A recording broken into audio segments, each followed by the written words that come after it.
Hello, race fans, and welcome to another exciting edition of kart racing here at Atlanta Motorsports Park. Hi, I'm Will Rigdon alongside Stephen Newbold up here in the booth, and we've got another doubleheader weekend on hands here. We've got 2 strokes today, 4 strokes tomorrow, so another doubleheader.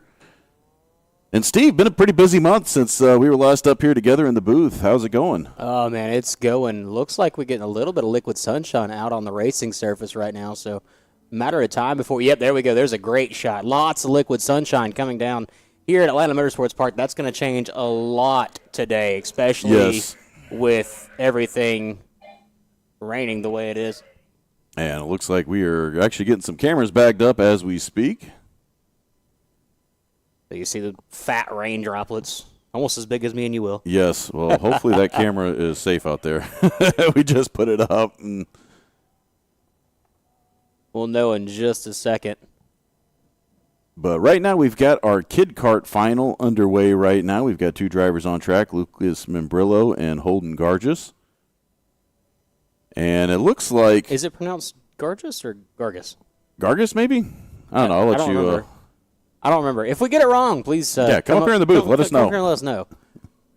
We have an open door policy. Please tell us if we're butchering your child's name. Well, not necessarily an open door. Just, tell us if we've messed up. And big shout out to our start finisher down there who pulled that camera under the shade right there. So the real heroes on track. As right now those drivers just got the halfway mark. Normally we'd have more to show you, but since the drones are down and we're running on the Kid Kart track right now, it's kind of limited to a couple of angles, but giving you the action nonetheless. So we're on lap 6 of this 10-lap contest.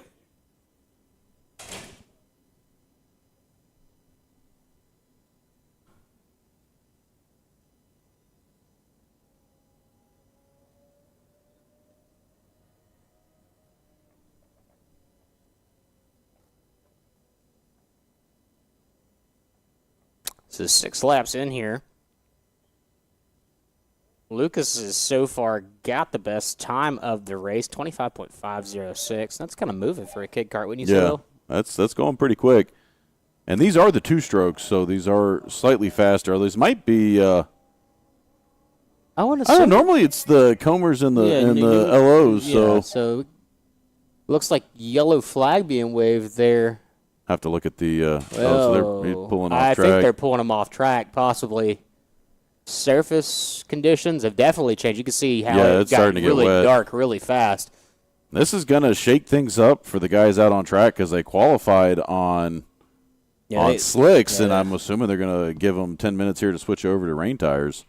Well, you know what that means, Will. We got 10 minutes to sit here and make jokes. To entertain you fine folks at home. Is there anybody standing out there that, may or may not be with the CEO that shouldn't be?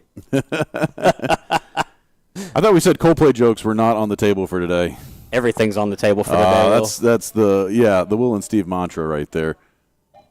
We're not holding back. Yeah, definitely an interesting month of content to talk about while we're over here. Well, what you had going on? Well, I was over in Germany for a week, so we had a good time with that. Oh, yeah. Got to go cruise on the Autobahn. Oh, Prost. Get to legally do 130 miles an hour on a public street. It was kind of fun. And what do you mean legally? You're not supposed to do that? There's no rules. No. When you're in the area where it's got the little sign and it's got the slashes through it, and it says no speed limit.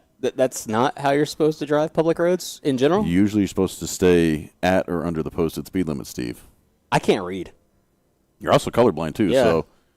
I can't read. What are those flashing lights behind me? You mean the bright flashing clear lights? Yeah. That is God's special police, Will. Who's out hot and heavy right now, by the way. I think it's Operation Southern Slowdown just started. So we're hearing official word that the track is going cold for 10 minutes to allow drivers an opportunity to change tires. And I guess we're just going to be sacrificing turn 16 cam, so hopefully it survives the melee of rain. The melee right now. There's a live look. Mikey's over here giving the salute, about to give it the 21 gun salute here. If it makes it, it makes it. If it doesn't, it doesn't. If he dies, he dies. There's hero. Yeah, I look like a big idiot because we're sitting there setting up. And they're like, "Will, is it going to rain?" I'm like, "No, it's not going to rain." Nothing showing on the radar, but this place. Yeah, nothing attracts rain like a racetrack. Actually, nothing attracts rain like a dirt. I don't want to talk about it, brother. Hold up. Yeah, tell me about your night last night, Steve. So sometimes it's just hard to deal with people. I'm just gonna be completely honest. We had over an inch of rain at the track. And we had people commenting on our page, who didn't rain at the house, didn't rain in the house. Well, that's the house. That's not the racetrack. It was an inch and a quarter Why are you canceling? Yeah, why are you canceling? There's an inch and a quarter of rain that hit a dirt track, and there's, 4 inches of flooded water in the infield in the pits. You tell me why we canceled. Yeah. And that's one of the reasons I love racing out on a road track is the second the rain's done, as long as there's no standing water on track, we get them right back out there and go back at it. And even light rain, they'll still run it. Doesn't have to be completely dry. That's honestly some of the fun and the dynamics that we get here road racing is, we can practice qualify on a dry track and then end up racing on a wet track, and then everything goes out the door. And then everything gets dry again? Yeah. That's just how it goes, brother. So right now,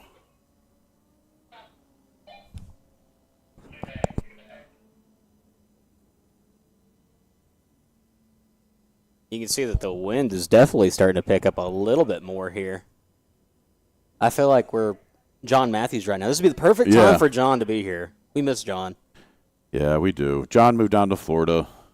Hopefully he'll move back here soon, one of these days. Maybe he'll come back up here in the booth. We can let Will run around again. So right now we are on a 10-minute weather delay as we are waiting for conditions. Well, we're actually letting the drivers change tires, but conditions are rapidly changing here. It looks like it's starting to lighten back up. So this might be an interesting, 10 minutes to change the wets, and then it's just going to dry right back out, and then they got to change right back to slicks. Now, if I'm not mistaken, I think we have radar, I believe. Maybe not pulled up quite It didn't yet. look like there was anything on top of us. But this is definitely going to push our schedule out a little bit today. Oh, yeah, there's nothing on top of us right now. Don't know where this is coming from. Sitting here looking at it from the other side. Yeah, we got AccuWeather, we got weather.com. WSB. I mean, who knows? It could be the fire department just shooting their hoses up in the air, just having a good time right now. I need them to stop. Well, I need them to direct it over to my yard.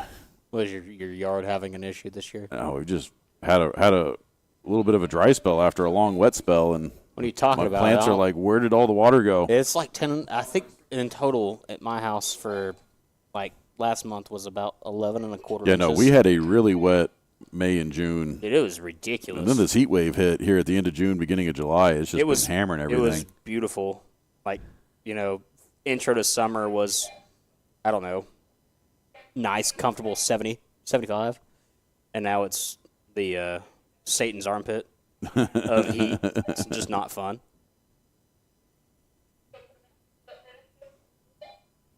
And right now you are looking out at current track conditions from our tower cam. So big shout out to the crew today that didn't listen to me and started bagging all the gear.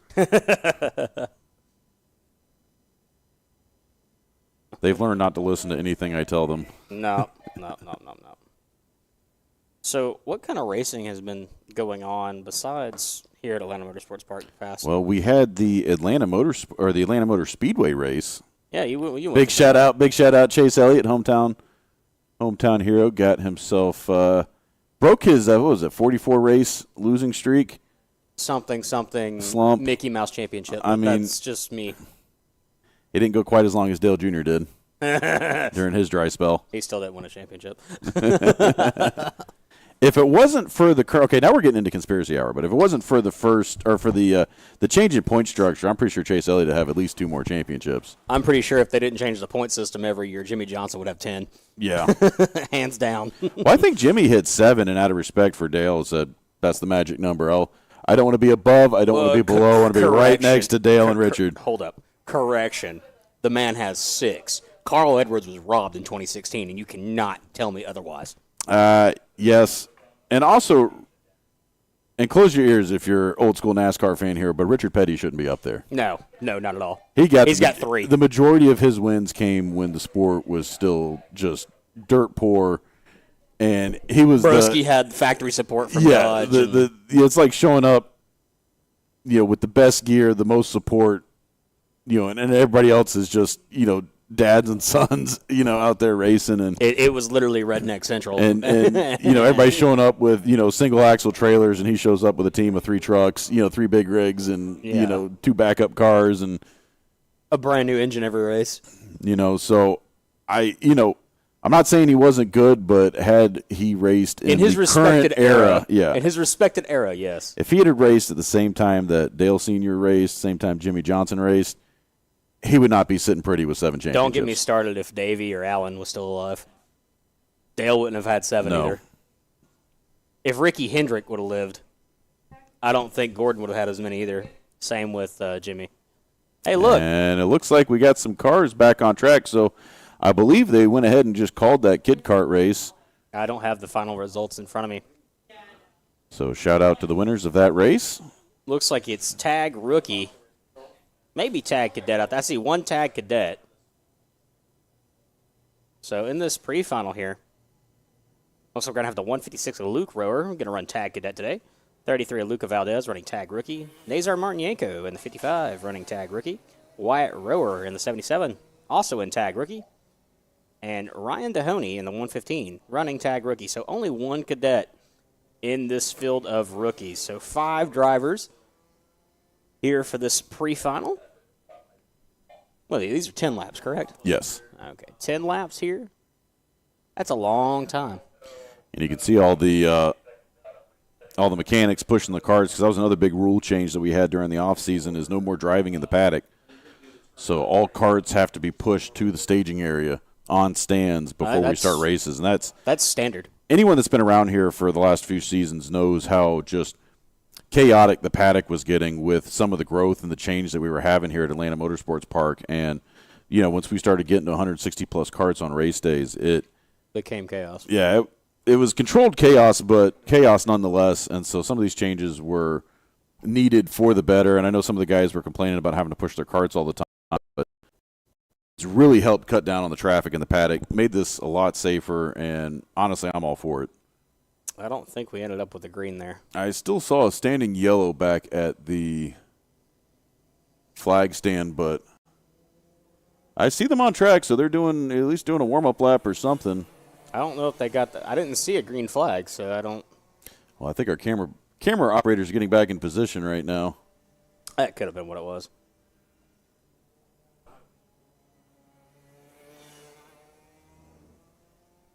It's a kink cam there. It looks like when they came off the line, it was Dahoney, Martinenko, Valdez, Rower, and that was Wyatt Rower and Luke Rower, the only cadet on course you just saw come through kink cam.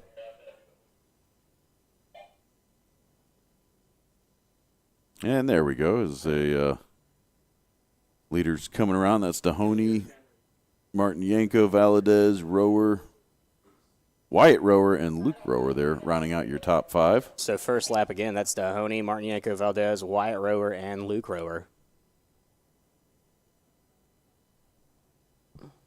Will. It's sunshiny. I know. This is like it rains for 5 minutes just to mess everything up. Hey, looky there. There's a drone shot. We got a bird in the sky. Had to wait for all the rain to finish before we could start flying. How's that? I can't think of that artist's name, but there's a song with that. Something about. Oh, you mean Natasha Bennington? Maybe. I got a pocket full of sunshine. We just got copyright stricken. We're done. Nah, we're good. We're going home. I didn't hit the high part. Oh. Take me away. Take me away. I actually was playing that song at Lanier last week, and we were doing geez. the downforce battles and time attack. That's funny. And half the fun with that gig is I just get to sit up in the tower and make fun of everybody's cars. You know, I have yet to get out to this season with all the racing I've got going on. It's almost impossible. Yeah, you stay busy, Steve. Going to be even busier next season. All right, now we are busy on track. 2 laps into this 10-lap pre-final contest. Ryan Dahoney just turned the fastest lap of the race currently with a 104.295 that last time by. Starting to pull away a little bit from Nazar Martinenko. It's about about 3 3/4 of a gap. And the real battle right now is the fight for second, just at the bottom of your screen right there. That's Nazar Martinenko in second, fending off Luca Valadez. It's probably going to be your closest battle right now, as these 2-stroke karts definitely not as tight as what we see with the 4-strokes. That'll be tomorrow. What we're watching is Or no, is that third and fourth? That's third and fourth. That's Luca Valdez and Wyatt Rowe at the line. I was going to say, that didn't look like a 3-second gap between. No. So, yeah, so we're actually, that's Valadez and Rower that we're watching. Rower catching up to Valadez. They come through turn 14. And you'll notice on your screen a little bit of change here out at turns, I guess that'd be 14 through 16. Just broke ground on the trackside villas. So, exciting times back here at Kart Track. You know, the main track got their condos first, and now they're breaking ground on the villas. And the villas are going to be quite interesting. They're actually building them between the 2 tracks. So people that purchase villas will be able to stand on their front porch, watch the main track, go walk on their back porch, and watch the kart track. So they are scheduled to be open this time next year, be finished construction, handing over keys. So excited to see the development right now going on back here. It's, you know, never a dull moment at Atlanta Motorsports Park. They're always working on something. You know it'd be great right now? What's that? Some fuel kitchen. Yeah, you know, we keep doing our Steve reviews every race day. It's about. You did the pimento cheese last month. You know what? I think I'm gonna do a salad today. We're gonna do something different. I was about to say you look like you could use a salad, Steve. But I could use a salad. I told myself I was going to be nice to everybody today. That's out the window now. Yeah, no, this little spout of rain just got me. Little moist. Yeah, I'm a wet kitten right now. I'm just. Jeez. I am not happy. All my gear getting rained on. But for the most part, we got cameras up, so we're good. We got some coverage for you guys. We always strive to give the best coverage that we can, and right now we are watching. It looks like, is that second or third catching Luca up to Valdez. second? That's Luca Valdez in the green helmet right there, the number 33. Looks like he might be catching up to Yeah, Nazar Martinenko. Martinenko's starting to fall back a little bit. It's a little under a second of a gap now between second and third, but Yeah, Dahoney's checked out. Dahoney's just running away with it. I mean, I talked to his dad earlier today, and I was like, "You guys ready?" He was like, "Yep." And they are Obviously, I mean, definitely- you look right there. He's that cart is on a rail right now. 1, 2. He's 4 corners ahead. Yeah, he's ahead gonna of the rest of the field. But we are about to be at the halfway point. These guys should be seeing the sticks this time by. They make their way through turns 14. This is the pre-final, so this isn't for all the marbles. This is just going to set Some the marbles. starting order for the final. And that's the one that really counts. As right now, yep, that is Martinenko with Luca Valadez hot on his heels. And there's still 5 laps to go in this contest, so this is the battle to watch right now. Valadez just reeling them in. Martinenko started out strong, but that kart quickly started to fall off as we started putting some laps on this race. I wonder if it's the decision for rains or slicks, because these drivers had the opportunity to switch out. Maybe that could very well be because I mean, look at the fall off. I mean, he's dropped now 7. He's 7.5 seconds. Those rain tires are really sticky, and if you gamble wrong, you might not even make it through a full race. Sometimes I don't know how we make it through a full race. Yeah, you could see rain tires, it looks like, on that 33 machine. So both of these guys are going to start experiencing similar struggles with the fall off on the tires. I mean, if you looked at it, the sky just kind of opened up, and it poured for a good, 2 or 3 minutes? Yeah. What is this, 5 Florida? minutes maybe? Yeah. No, that was exactly what that was. Florida. I guess all the people moving here from Florida is causing that. So as soon as we start talking about it, Martinenko starts to pull away a little bit. So almost wondering if Valadez is probably experiencing the same tire fall off. He might not have pushed it as hard at the start, so maybe he had a couple extra good laps in him. But Yeah, right now, yeah, they're pretty evenly spaced. And the gap came all the way down to a little under half a second. Right now, it's right at a second, 0.959. But, as the eye can see, it looks like Martin Yanko's starting to pull away a little bit.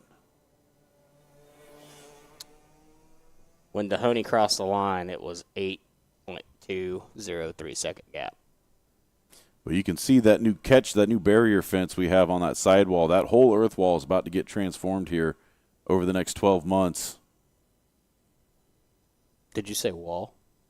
Well, currently it's an earth wall. It's soon about to be a wall of trackside villas. Ooh.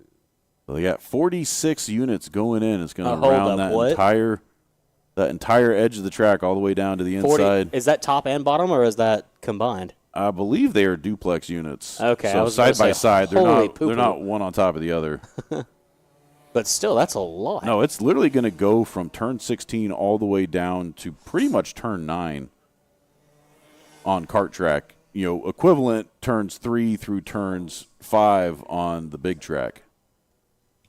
So what you're saying is, hypothetically speaking, We could go get a villa and just set up there and do all our coverage from. that would be actually kind of cool. Maybe we have the model, the display model, once everything's all So said if you and are done. watching this broadcast and you are a villa owner, please keep us in mind. We will happily come crash your pad and Eat Doritos and our general just antics. I don't know. Yeah. We'll have fun. Me and Steve like to have a good time. yeah, we like to party. And right now, these drivers on track having a party. 8 laps into this 10-lap pre-final contest, so 2 to go. Dahoney's checked out. He 10, is. 10 full seconds ahead. Yeah, he's about to get the white flag before everybody else even gets the 2 to go. There goes Dahoney going Just off through the your kink screen. Yeah, and as here's- they come into turn 3. So Yeah, that's and Martin Yanko is really pulling away now, so I'm pretty sure tire fall-off is what's happening right here because these guys, I believe, are all on rain tires. Dahoney's probably still on slicks. yeah, he probably gambled, and he gambled correctly. He is currently 7 corners ahead of the rest of the field. And here we are picking up the leader right now, Ryan Dahoney. About to get the white flag coming through turn 14 and 15 here, just past the bus stop. Into the final 2 turns. And there you see white flag in hand.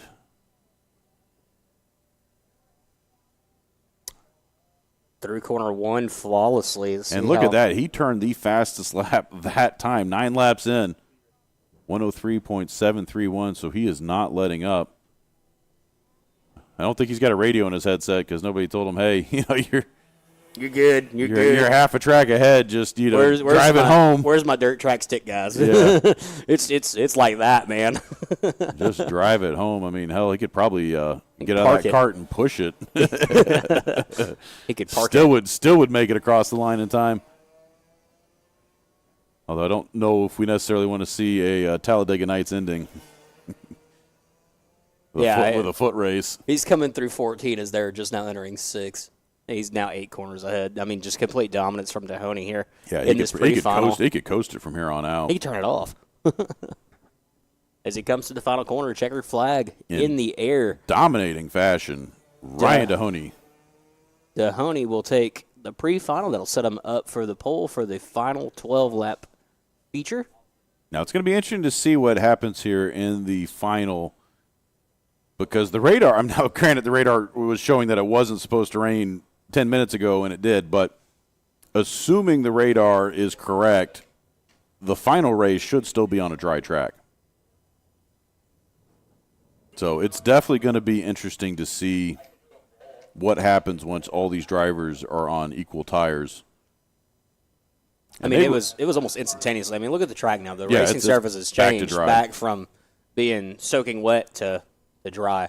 And imagine being some of these guys in the paddock right now, seeing that rain, everybody's going to change their tires. Now they're going to change them right back. Well, they've got a couple seconds. That's why it pays to be the driver and not the mechanic. Yup.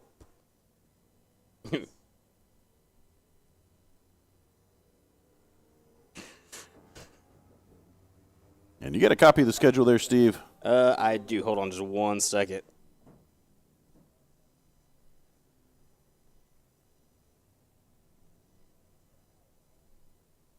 Oh, you're just pulling up my text message to I am. And there's a great shot of our on-track camera operator, Steven, or not Steven, no, That's Ethan me. Denny. That's You're Ethan. Steven. There's Ethan. Does it look like I run? He didn't have any. Oh, he dropped one. Had to go back. Let's catch that on instant replay. Do we have that? Poor Ethan doesn't even know he's on the Jumbotron right now. He's just having a good old time. Well, he wasn't. He had to come back in and help bag all the cameras, and Looks like he wasn't got more able bags.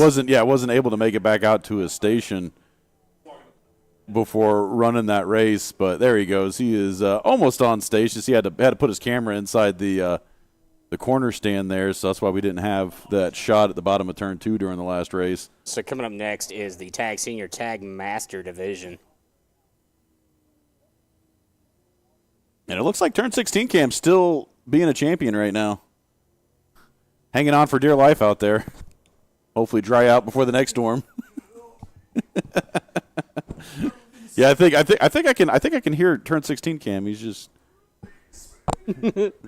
kill me. No, that was the original pole cam. It's back here behind us. That thing's pole cam is one with the ship. If it goes down, we all go down. That thing's a trooper. Yeah, we need the band from Titanic. What is it? My God, nearer to thee? Is that what they're playing? Save the women and children.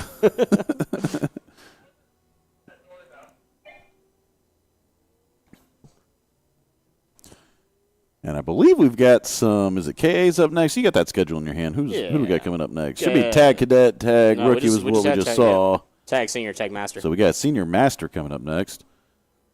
And these will be the second fastest division of the day. We got shifters at the end of the schedule, but tag master, tag senior, these guys should be out absolutely ripping. Those are the liquid-cooled 2-strokes. Ka-chow. Coming up after them, we've got 2 divisions of KA 100. So actually what we saw in that kid kart race was, I'm going to assume, the final. Yeah, the kid karts, that's it for the day. And then we will see tag cadet. We'll see our tags and our KAs and our shifters twice. But that's how they've been doing it this season is kid karts are done at pre-final. It kind of seems like the day goes by a little faster when that happens. I think part of it was to help alleviate some of the time constraints on the schedule because what we saw last season, because we had our biggest season ever last year, had 4 different races with over 160 drivers, absolutely incredible fields. And this place, I mean, you could not turn around.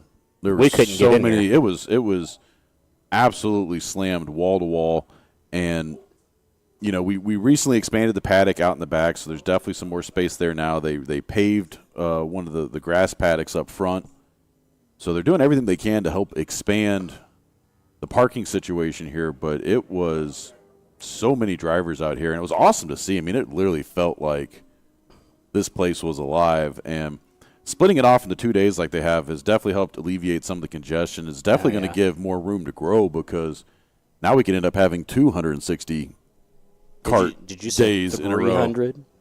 And that would be, over 300 drivers, and that would be absolutely insane to see a local regional series grow to that kind of size. We're already the second largest racing series, local racing series in the U.S., and they were able to do that in short order here at Atlanta Motorsports Park.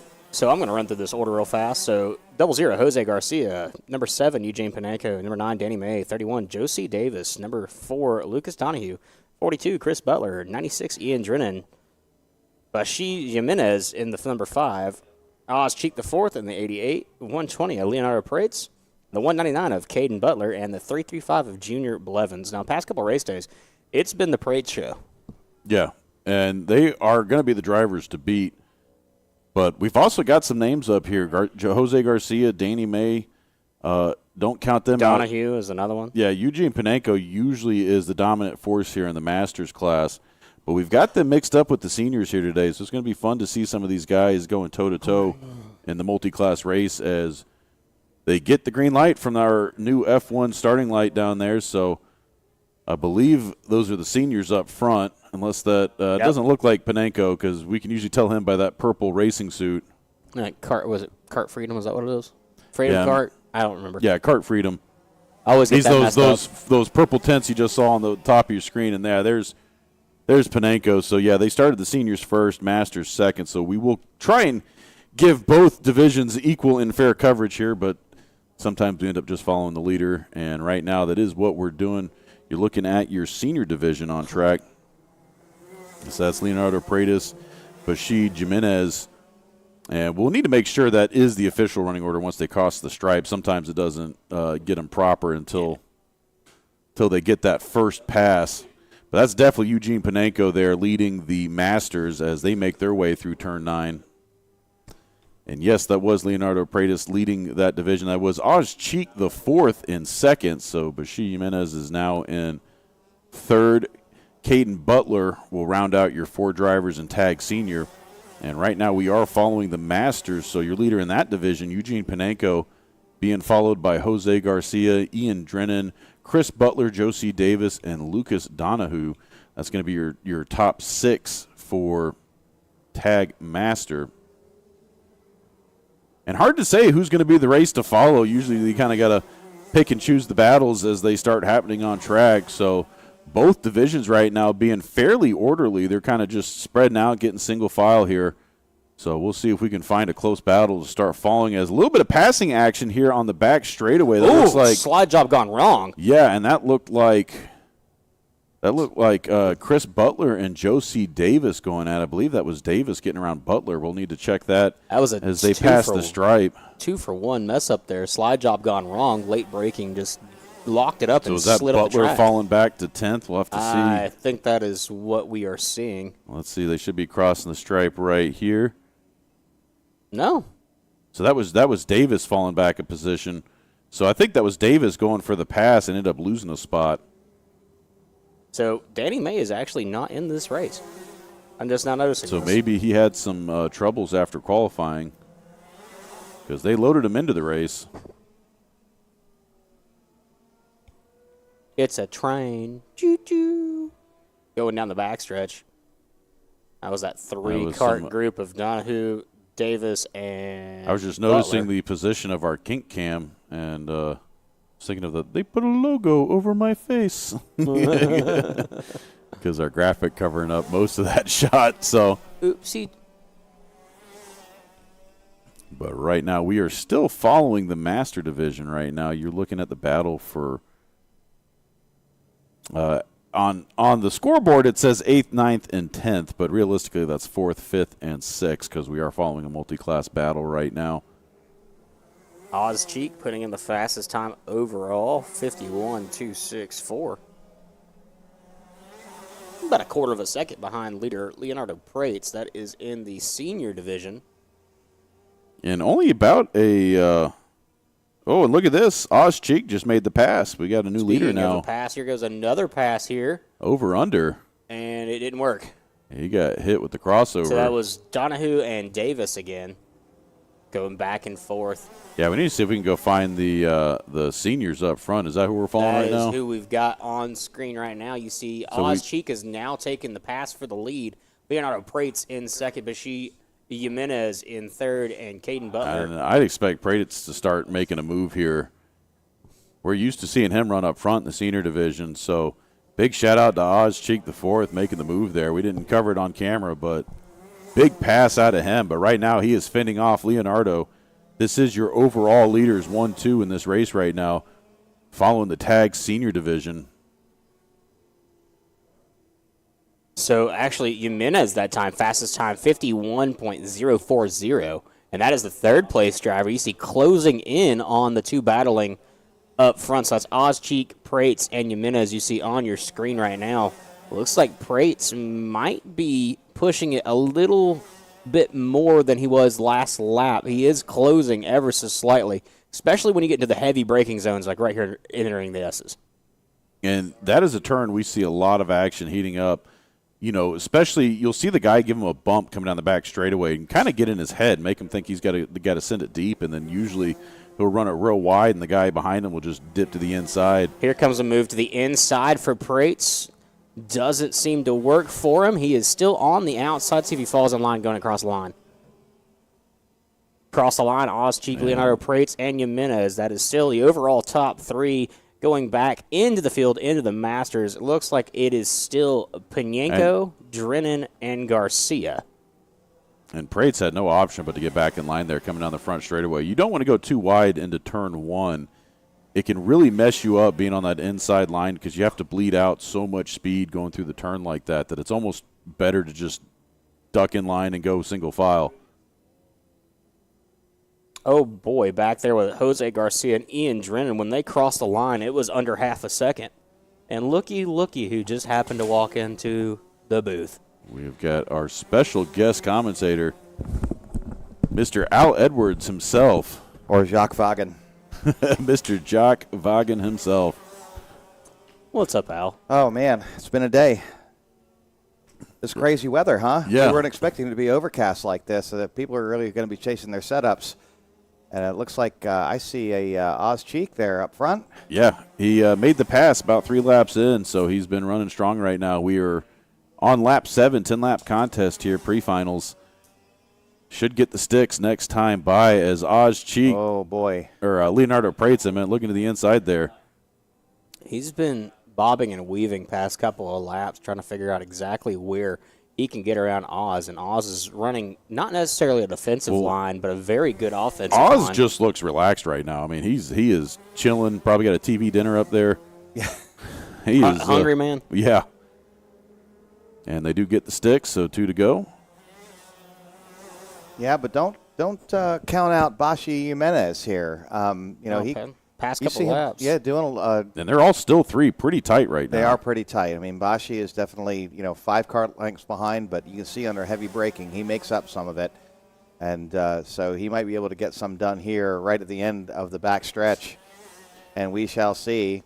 And all these guys are still on slicks, so I don't even think. Do you think they even bothered changing tires? No, definitely not. There was not enough rain to warrant that. Just drive a little slower and more carefully. Because you weren't up here, but they were on reins in that last one, Yeah. and they fell off quick. Oh, yeah.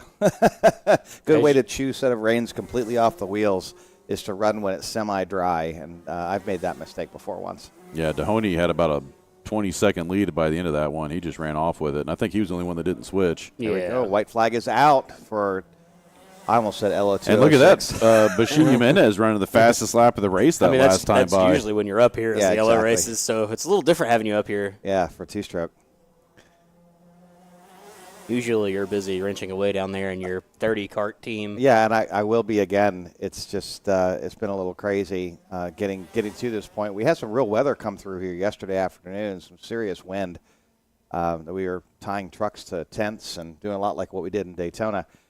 So look at Leonardo. He is just poking his nose in wherever he possibly can. He's going to make a move. He's going to make a move here, and here he goes. He's going to do a late braking maneuver here, go diving down. Nope, thinks better of it. Well, this is just the pre-final, so as they cross the line, checker flag in the air, it's Ozcheek, Leonardo Prates, Bashi Jimenez, Kalen Butler running out your tag senior division. So we're going to see the battle here for Eugene Pinenko and Garcia in Masters.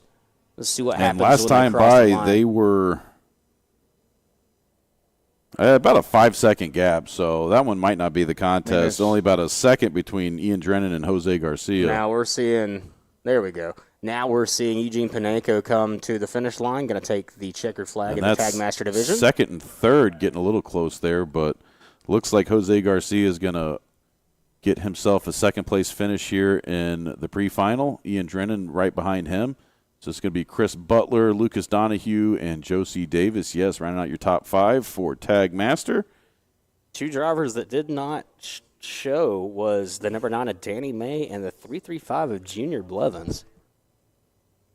They are on the roster today, so I wonder what happened there. Rain might have scared him away. Although I just saw Lieutenant Danny May in the parking lot, and he was pushing an LO206. Wrong day, buddy. Well, he might have his hands full. I think he had a couple of arrive and drives due late registration. Were you waving at him? Ice cream. Ice cream. Yeah. Ice cream. KA100 Junior's coming up next. It says KA100 Junior, then KA100 Senior. I don't know if they've combined these or if they are separated. I think they were combined during quali, and they're going to separate them for the pre and the final. They're going to do that tomorrow as well with the LO206. We've got 3 of us in Legends. Ooh, guaranteed podium. Nice. Congratulations. So, all right. I will get very animated if I get to call an Al Edwards there. It's going to be you, Fusco, and who else? Ken Rathbone. Okay. Nice. All right. I had 2/3 of that group figured out. Ken had me the last race. I missed the race, this very past one, round 4, but round 3, once again, because I did this in round 1, I forgot to look at the flagger. And we were trying to pass we were passing a back marker, and we came around the 16, and he was just in the way, and so I didn't just kind of glance up, and there was the white flag. I was like, oh, I'll get Rathbone on the next lap. And that's what you were saying in the broadcast. You're like, oh, we don't know why he's just hanging back like this. Normally he'd go for it, and I didn't, and so I just kind of crossed the stripe in second place. Oh, you're a true gentleman, Al. Well, second place is the first loser, but at least I was first at something. Valid. Well, my thing is hardware is hardware. You get to put it on your desk at work. Everybody gets to look and oogle and be like, oh, man, you must be really good at racing. And you're just the guy that orders them. I usually tell them I keep one of every award that I make just because I like to look at them. I need to get. I didn't win any of them. them. Speaking of, I'm hinting at something. Yes. Steve's making a return. Ooh. Yeah. To kart racing? First time in 15 years. What are you gonna get in? Masters. In what? LO. In LO? Yep. I'm gonna run one more race and I'm gonna hang it up. One more. My wife gave me permission, therefore it's go time. So I'm going to do one more race in karting, and I'm going to jump back into my roots. Nice. And go 602 dirt late model racing. One more time before December. I've been out here in a race cart. I really want to go do a dirt track. Oh, dirt oval on a LO would be. Oh yeah, it's fun. Those guys look like they have a good time. Come out to Dogwood. Well, that is by far the most animated. If you go to Daytona, at night they do the dirt racing, and in the flat track on the outside, right over there off by the airport. Did somebody order fuel? What did you order, Steve? I didn't. Oh, Al did. I was going to say, I thought we were doing our Steve reviews. I didn't realize it was Al reviews. Yeah, today it's a little different. I'm doing a Tilk burger nice. today, which I really like. But either way, so that's where you go to watch. Just the people that drive up in these $3 million buses, and they walk out, and you're like, oh my Lord. I was like, somehow you sold all your farmland, and the farm boy is still there. And these guys, they love to fight. So, oh God, yeah. Oh, just a tool bag in a Dodge Dakota showing up to the race. Stop talking about me like that. Yeah, exactly. Hey, we've all been there. All right, we're getting ready to start. We're going to get the green, and we are negative. We got a wave off there. So let's run through this lineup real fast. 00, Aiden Courtney. Number 8, Luke Corman. Number 9, Jesse Frazier. Number 16, Lillian Rivera. Number 36, Sean Portnoy. And the 119, Isabel Mija. 825, Gabriel Lopez Velarde, and 868, Ryan Perez. That's probably not the exact order. Check it out. Turn 16 camp still alive. Keep rolling. Yeah. That was the only camera to not get bagged during the rainstorm. Oh, no. Real champ of the broadcast. And here we go. Green lights. Green. And who's going to get in position? A little bit of bumping and shoving there, third and fourth. And almost single file. A little too wide action there at the back as they start to get straightened up coming up the hill here at 2, rounds 3, 4, and our vantage point. I like that track cam. The audio, it's ooh, a little bit of double file action going through the kink. And some action for the lead right now. Second place doing a little bump and run down the back straightaway. Can he make it stick through turn 9? I'm not sure if that's Velarde or if that is Perez going for the lead right now. I can't see I think it's Perez. I see the orange race suit, which is usually Perez. And let's see, as they make their way through 14, 15, 16, 17 here, back onto the front straightaway. We will get our first readout here. So that was Velarde making the pass. Perez now back to second. Jesse Frazier, your third-place driver. Isabel Mija in fourth. Luke Corman in fifth. Liliana Rivera in sixth. Sean Portnove in seventh. And Aiden Courtney is your current field on track. It's bad that I didn't see that as a V to begin with, and I thought it was Portnoy, and I'm like, Dave Portnoy? Barstool Sports at Atlanta Motorsports Park? Yeah, that would be I interesting. have been waiting for this moment my entire life. And right now, first and second, pretty hot on each other's heels. Could you imagine Dana Beers out here, 300 cart field? Oh, my God. We need that. You know, what's ironic here is Aiden Courtney is, bringing up the rear. That's not normal for him. I wonder what happened to him. This is the pre-final. I'm assuming. Wonder if he had an issue during didn't qualifying. quali.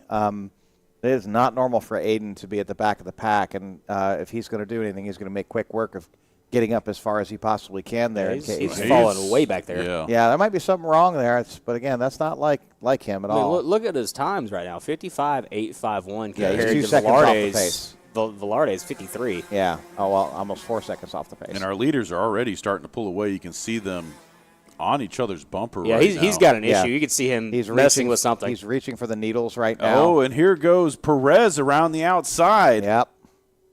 And makes it stick. We got one cart, possible mechanical. That is the 16 of Liliana Rivera, way off pace, slowing way down. Getting offline here. No, she's back on it. Maybe she overshot the S's. Yeah, get out of that power range. Was dogging on it for a second.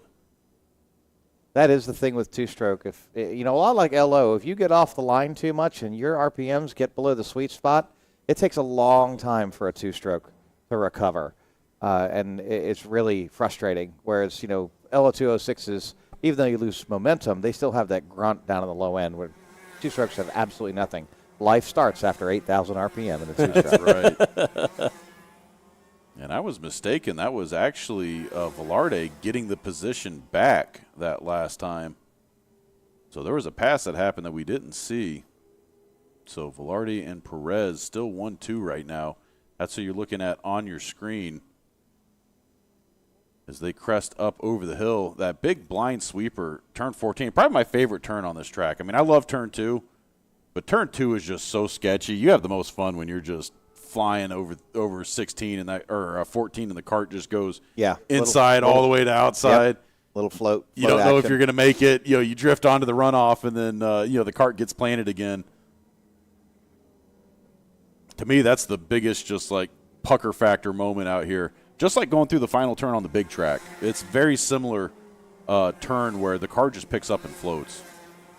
Speaking of kart racing on dirt, looks like Dogwood actually is going to race today. I'm surprised. Oh, wow. They were having inches of rain. Right? Yeah, it was 1 3/4 inches at North Georgia Speedway last night, and the track is right across the street. Yeah. So I don't know how in the world they're going to do that.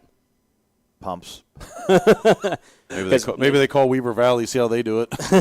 Gravel. Lots of gravel. If you're not sending a rock through windshield, are you racing? The world's crappiest 8th mile. Yeah. Oh, something going on now. Oh, no. Second falling off real hard. Wow. So Jesse Frazier now made the pass on Perez. I don't know what happened with that. He's going to bring it pulling in. off track. I don't know. He's got a done. power issue. He is done. And tough break for Ryan Perez. That's going to put him to the back of the grid for the final. At least this didn't happen in the final. Oh, yeah, that'd be hard. Give them an opportunity to figure it out. But, one of the problems here with running this condensed 2-day format is you don't have any time. Yeah, he's going to be back on deck here before we know it. Yeah, and that is – it's almost like we got to build some time in there for pit time. But it makes it a little difficult. It's there are drawbacks and advantages to both. I mean, it's nice when formats. you can head home at 1:30, but it's also that extra time is nice if you're having mechanical. It's beautiful for me. I mean, I called this race Then I'm off to my next one. And then the following day, I have another one. And then immediately after that look one, at these another guys one. battling here. It looks like second, third, and fourth. That's a 119 of Isabel Mija, Luke Corman, and then number 8 and 36 This of is your Sean battle Partnoff. for third right now. Was the battle for fourth, but with Perez falling off, and it looks like Courtney pulled off track as well. Yep. Hopefully those drivers can. So this is going to be your closest battle with some passing action going on right Wow, now. see them get little sideways, going to go back underneath. No, Ooh. slams the door on him. And that was Corman getting around Mija. So going to be interesting to see how she responds as we are just over halfway. Going to be 3 laps to go next time by. That door closed quicker Yeah, than an and angsty see, teenager. Isabella's getting And passed look on at the this. inside, but Portnoy. swings wide. Portnoy swings wide, but he manages to keep it on there. And she's going to lose 2 positions in Yep. 1 lap. Tough break. That is a tough break. I think she may be getting a little tired because you can see, look at her head. You know, see her Bobbling a her little bit head more. leaning in there, and that dropping that right shoulder and leaning in. The cart is not doing what it's supposed to be doing with the weight transfer. You're now taking one of the heaviest parts of your body and moving it on the wrong side of the cart, and it has a real significant effect on handling. And just ahead of them, Jesse Frazier sitting comfortable in second. Gabriel Lopez Velarde all by himself all the way up front. So first and second pretty locked in. Right now watching that battle for third, fourth, and fifth. We just saw Isabel Mija fall from third to fifth in 1 lap. Is she going to be able to respond? Is Luke Corman going to be able to hang on here? He's getting pressure right now from Sean Portnov. He was able to get around Mija. So now really the battle we're watching is Luke Corman and Sean Portnov. As they just crossed the stripe, we're going to be 2 laps to go. Well, I'm going to say if that's Velarde up there up front, Oh, yeah, here we goes go. Mija trying to get it up on the hill. outside. Not going to happen, but Jesse's not exactly comfortable in second place. Got a gap there, but anything could happen here. And the missed You still braking. got to See, drive look it at to this. finish. Look at this right here. Late braking. They're right back up on top of him. So Jesse's on. That's yeah. the curse of the announcer as we start talking about it. We don't talk about that. And right now they are cresting turn 14 right here. Great shots from our FPV camera, Daryl Killboy Cannon. Oh, here we go. Little bit of a Pass. move. Double. Nope. Oh, Isabel thought about it, but I think a little And it contact looks was like made. Corman just squeezed by there. Now the white flag is out. So the race up front, Velarde, Frazier, Portnov, Corman, and Mija. We're watching Portnov right now, your new third-place driver, fending off Corman. Just past him. Is Corman going to be able to respond? We've got 1 lap to go. We're on the final lap of this 10-lap contest. Coming through the kink, this is the place to set it up. Coming into the backstretch. Late braking here. There we Potentially. go. There we go. Ooh. Not quite. Little But bit of a. And he goes slow- real wide. Oh, yeah, I was Real about to say. wide. Almost cost him. And they accordion back together. They're starting to get a little crazy, weaving back and forth. You got to be really careful here. Mija trying to find an opening, hoping these two get into it. And she here can we go. cruise on Might do a by. late break. Nope. They're going to think better of it. It's the pre-final. You got to save it for the final. So they'll fall back in line. 1, 2, 3. Checker flag out.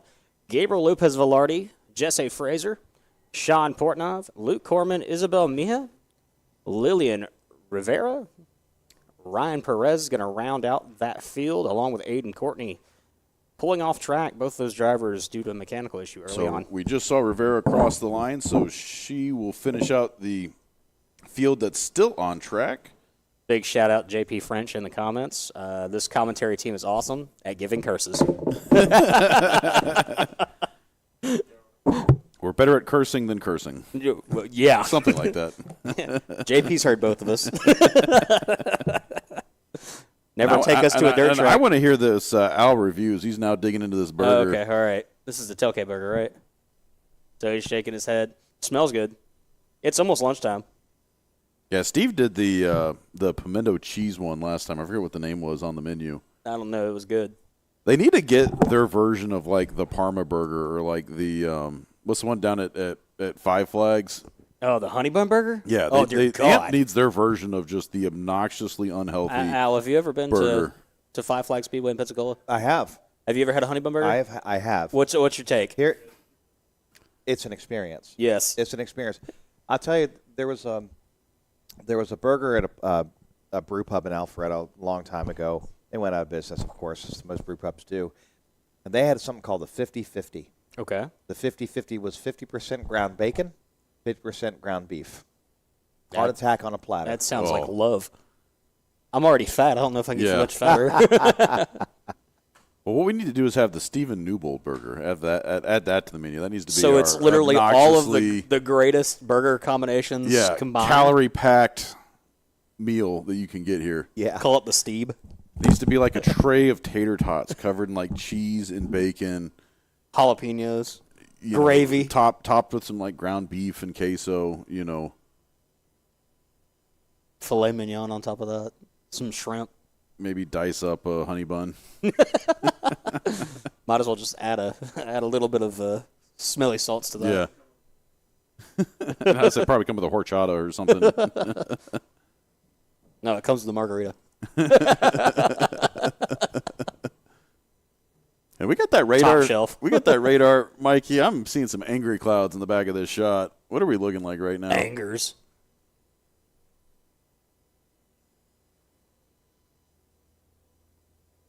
A little bit of action going on down there in Cherokee County. Yeah, might be a slight pop-up. I don't know. We're right there, dead center. You can see the little circle that's Atlanta, and we're right in between those two arteries one going northeast, one going northwest.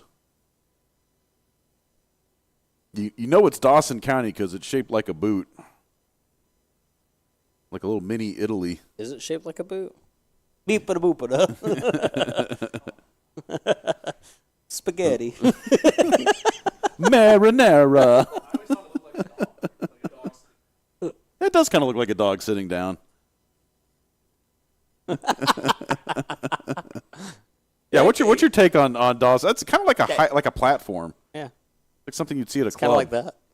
No. It's like a schnauzer. Yeah, it does. It does look like a schnauzer. Yeah. Yeah, I could see Yeah. The ears and like the. Mikey, you need to put yourself on for this. This is. Yeah, we don't want you talking. Get back to work. I'll be in I'm Mikey's kidding. seat tomorrow, so I'll make sure I unplug the. Who's up here with me? Am I going solo? That's going to be you and Bill or Will Senior. Oh yes. You and the old man. Big rig, cab over. Then Al's going to come up here. It's really going to be the Bill and Al show once they get on the mic together. Oh yeah. They really hit their stride during the Lanier race. K100 Senior pre-final coming your way here shortly. A little bit of a lineup, 00, Milan Yadov, is that correct? Yeah. Yadov? I'll mess that one up. Number 4, Christian Foster. 14, Vincent Capetillo. Number 26, Martin Simonov. 33, Teodor Simonov. 50, Evan Santanillo. 88, Carmen Blackmore. 96, Austin Thompson. 301 of Liam Odelin. And the 923 of Evan Strasser. Some great shots of the motorcycles on track right now as these guys are doing their formation lap on the kart track. We've got the bike group, and I always love it when the bikes come out at the big track. We were covering them one time. We were literally in between races, and we just started covering, and the guy just went down. Yeah. Like, I don't even think he knew he was live. Again, but curse to the announcers, we can't, JP says this commentary team is awesome. Yeah, we can't. At giving curses. Speaking of, there we go. Yeah. He looked back. He was scared. And I love this place when both tracks are going. It is such a great feeling. We love motorsports. And the green flag is out. We are underway. KA100 Senior, 2x2 into turn 1. Nobody's yielding just yet. Looks like our front four getting single file. Whoa, we almost came around. He saved it. That was the 88 of Cameron Blackmore. Great save there in the bottom of turn 2. And he held up everybody behind him, which is now going to let this field start to get spread out as they come down the back straightaway into the kink. Definitely going to come into factor a little bit later on. Tire wear. Yeah, hopefully Smoking didn't tire. flat spot that thing going sideways into 2. But incredible recovery to keep that thing straight and to get it back underway. Now, afterwards, I'm going to ask him, you ever been interested in running dirt? Because that was a perfect save. Point by given there. And somebody's fallen off. I wonder if that was our slideways. That was our white cart. I want to say that's Yadov, but I could be wrong. Now we'll need to see if he pulls off or not, if he's having mechanical or just letting the faster guys on by. Now, you could see him way off pace in the back. That is, I believe, Martin Simonoff. So right now, Christian Foster is your leader. Evan Santanillo in second. Theodore Simonoff, I'm seeing, scored in third. Vincent Capetillo in fourth. Evan Strasser in fifth right now. Yeah, Martin has not crossed the line, so I'm going to guess that was his cart. And those are the 5 drivers we're going to see right now on your screen as they come barreling down the back straightaway. Third place, getting a little squirrely there, hitting that braking zone. I think he was a tad bit late on the binders. You could see just behind him, fourth place, really closing that gap. And that's Theodore Simonoff and Vincent Capetillo. Martin Simonoff, I believe, yeah, he was our driver having trouble on that opening lap, and I don't even think he even made it by the stripe, so he probably pulled off right there at the Oh, we got at one the grid around in entrance. 16. Up at the top of the screen. Ooh. We'll see who that is. Driver has continued on. And it doesn't look like he made contact with anything, so he should be able to carry on. That was Cameron Blackmore, driver that spun at the start of this race. So I wonder was if- up to third, now all the way down to I ninth. wonder if he has shot those tires by doing that. That's a possibility, especially He's a now lock up locked that him. early. Yeah, well, he's locked him up twice now within the first 2 laps. We'll be able to see if we get a tight shot, and he's like, you know, trying to ride out that flat spot. And right now, those are your leaders cresting the hill here, coming up through turns 13 and 14. Al's really putting away this burger. And for us. So have you been on track yet? Oh, you don't have your headset. I was saying, have you been on track yet with the new barriers up? If that's sorry, you don't need to finish early. I know I'm just asking questions. I'll finish early. Don't worry. I don't want to make any Don't jokes. mind the fact that That I'm was a eating. softball. That oh, boy, that was a good one. I'm going to let that one be a strike. I am not going to hit it out of the park. That's kind of like the cheeks. You go to a Coldplay concert. That's 3 references. I know. Killing me. You're killing me. Have I been out? Yes, I went out yesterday. I was curious how does not that affect the distracting at all. braking? Okay. No. I mean, the fact that you can't just run down the inside in the grass anymore, Yeah, that's a little scary. you know. So, yeah, you touch one of those things, Because and they grab you. they do grab you, and it's not a good day for you. No. So I don't know if they're full of water. I would think that they would be. We want them to be pretty solid. Well, as of 20 minutes ago, they probably have some water in them. At least a little bit.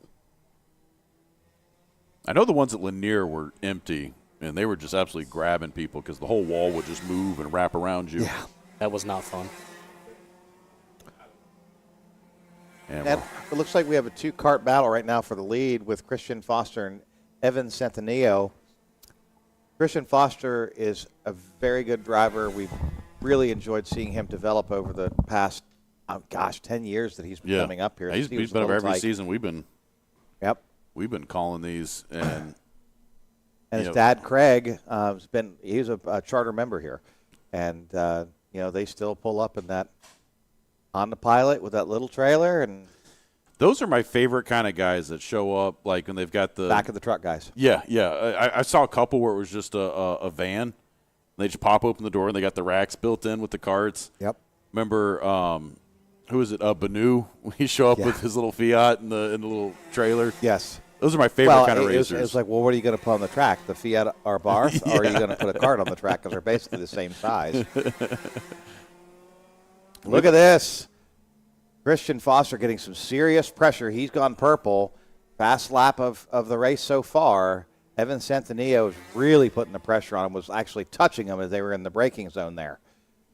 And these guys could still get some help drafting each other, though we don't see drafting as much on the 2 strokes. Well, I mean, drafting It's not the same as it is with the 4 strokes. No, but it's higher speed, right? You got more power, higher speed, so you still pick up a draft, right?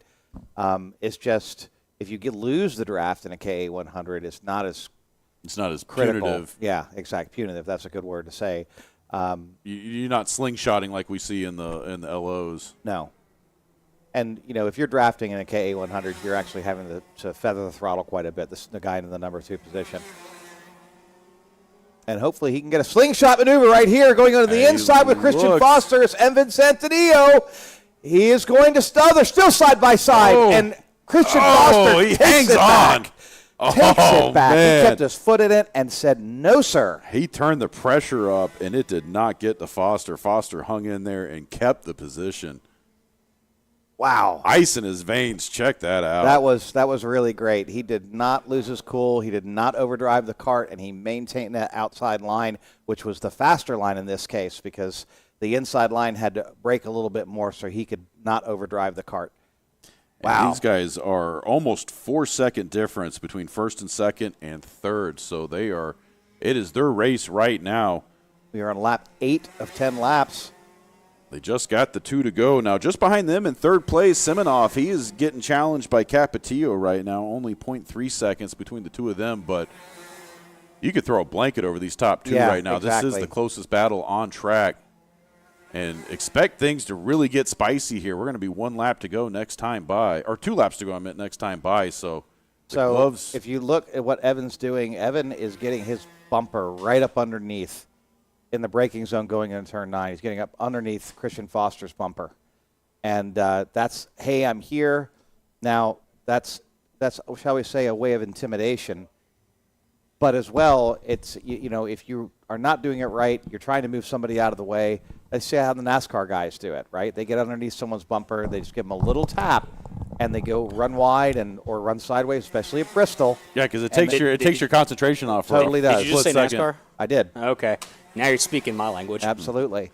What'd you go order, Steve? I I didn't actually see it ordered there. salad. See, he's picking up the draft right there where he just jumps right back on top of him under acceleration, and they go into the braking zone there. He's backed off quite a bit here. He's not right on top of Christian Foster.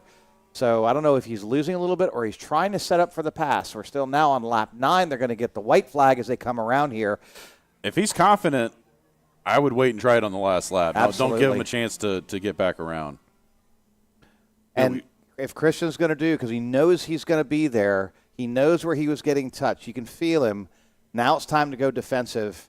Break the draft. Do anything you possibly can to not let him get that bumper up underneath you to get you off your line. But it looks like Christian has a little bit of a gap here. Let's see what happens in the straightaway as we come back through the kink and see if Evan picks up the draft and catches right up to him. So take a look at this. Now, Christian just breaks the draft just for a second, but Evan's right behind him. Is he going to get up on top of him? Nope. He's maintaining.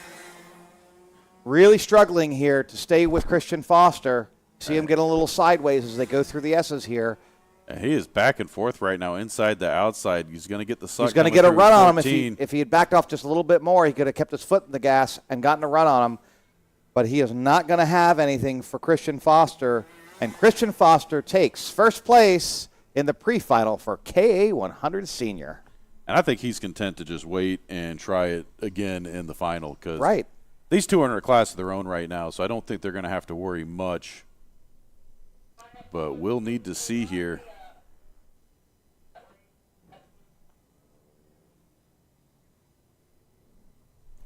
And it looks like, is that kink cam I'm looking at right there? Might need to get Ethan to go over there and readjust that one here in a second.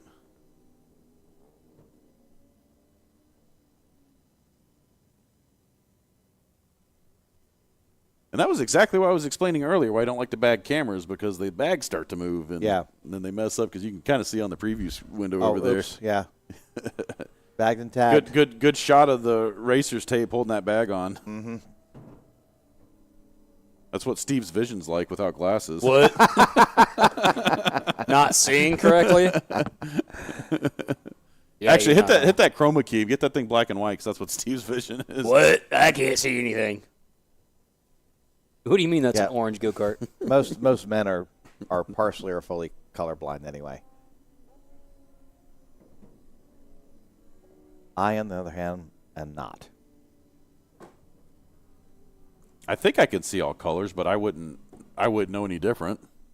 It took me 3 years to figure out what brown and green and orange was. I'm not kidding. All looks the same to me. Yep. Kindergarten was definitely hard. I'm drawing pictures, and they're like, hey, that's brown. Yeah. I'm like, what do you mean that's brown? That's green. No, that's Great brown. shots of families out here on track enjoying race day. It's one of the things we love about being out here at Atlanta Motorsports Park. This is definitely a family-friendly venue. And I'm not saying the short tracks aren't family-friendly. They're as family-friendly as they can try to be, but Let me just tell you about dirt tracks. You ever heard of a front-wheel drive division or bang bangers? But we love, we love the fact that this is a starting place. This is a very much a learning facility. If you are unsure about motorsports, where to start, how to get into it, we've got programs here. We've got the Junior Kart Discovery Experience. We've got private tutoring. We've got, we've got the adult karting class as well. So you don't have to be a kid to get started, but 5 and up, you can be out here racing with us at Atlanta Motorsports Park. And as we're constantly seeing more and more tracks shut down and the sport kind of start to shrink a little bit, we're doing the best we can to get and maintain drivers in the sport. And we love all these guys out here. There's Frank Baldozier down there. I believe that's Oz Cheek the fourth. I don't think the third's going to be out here racing with us. Ooh.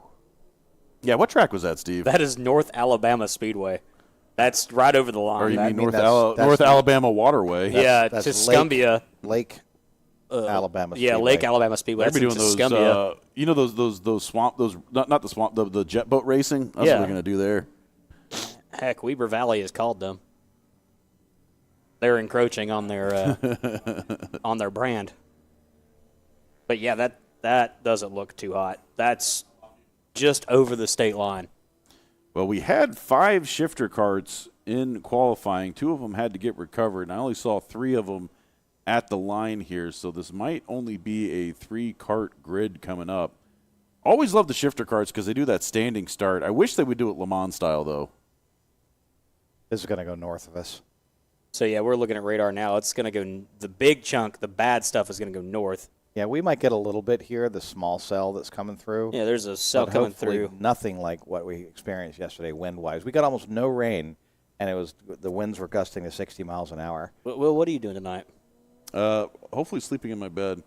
Well, you don't want to go to a dirt track with me? I don't want to get yelled at by my wife.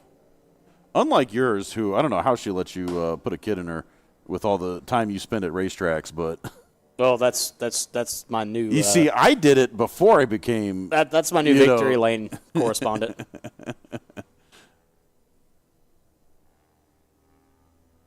But what did I tell you, Steve? Well, thank God your kid's coming in December, so at least be at the end of the season. And What do you mean the end of the midway. season? It's right in the middle of Snowball Derby week. I mean, that's the for you that's Super Bowl weekend. But, That is Super Bowl weekend for me. but at least you were going to have a 3-month break from even being tempted to want to go call a race. What do you mean? I got to be right back in January for the Ice Bowl.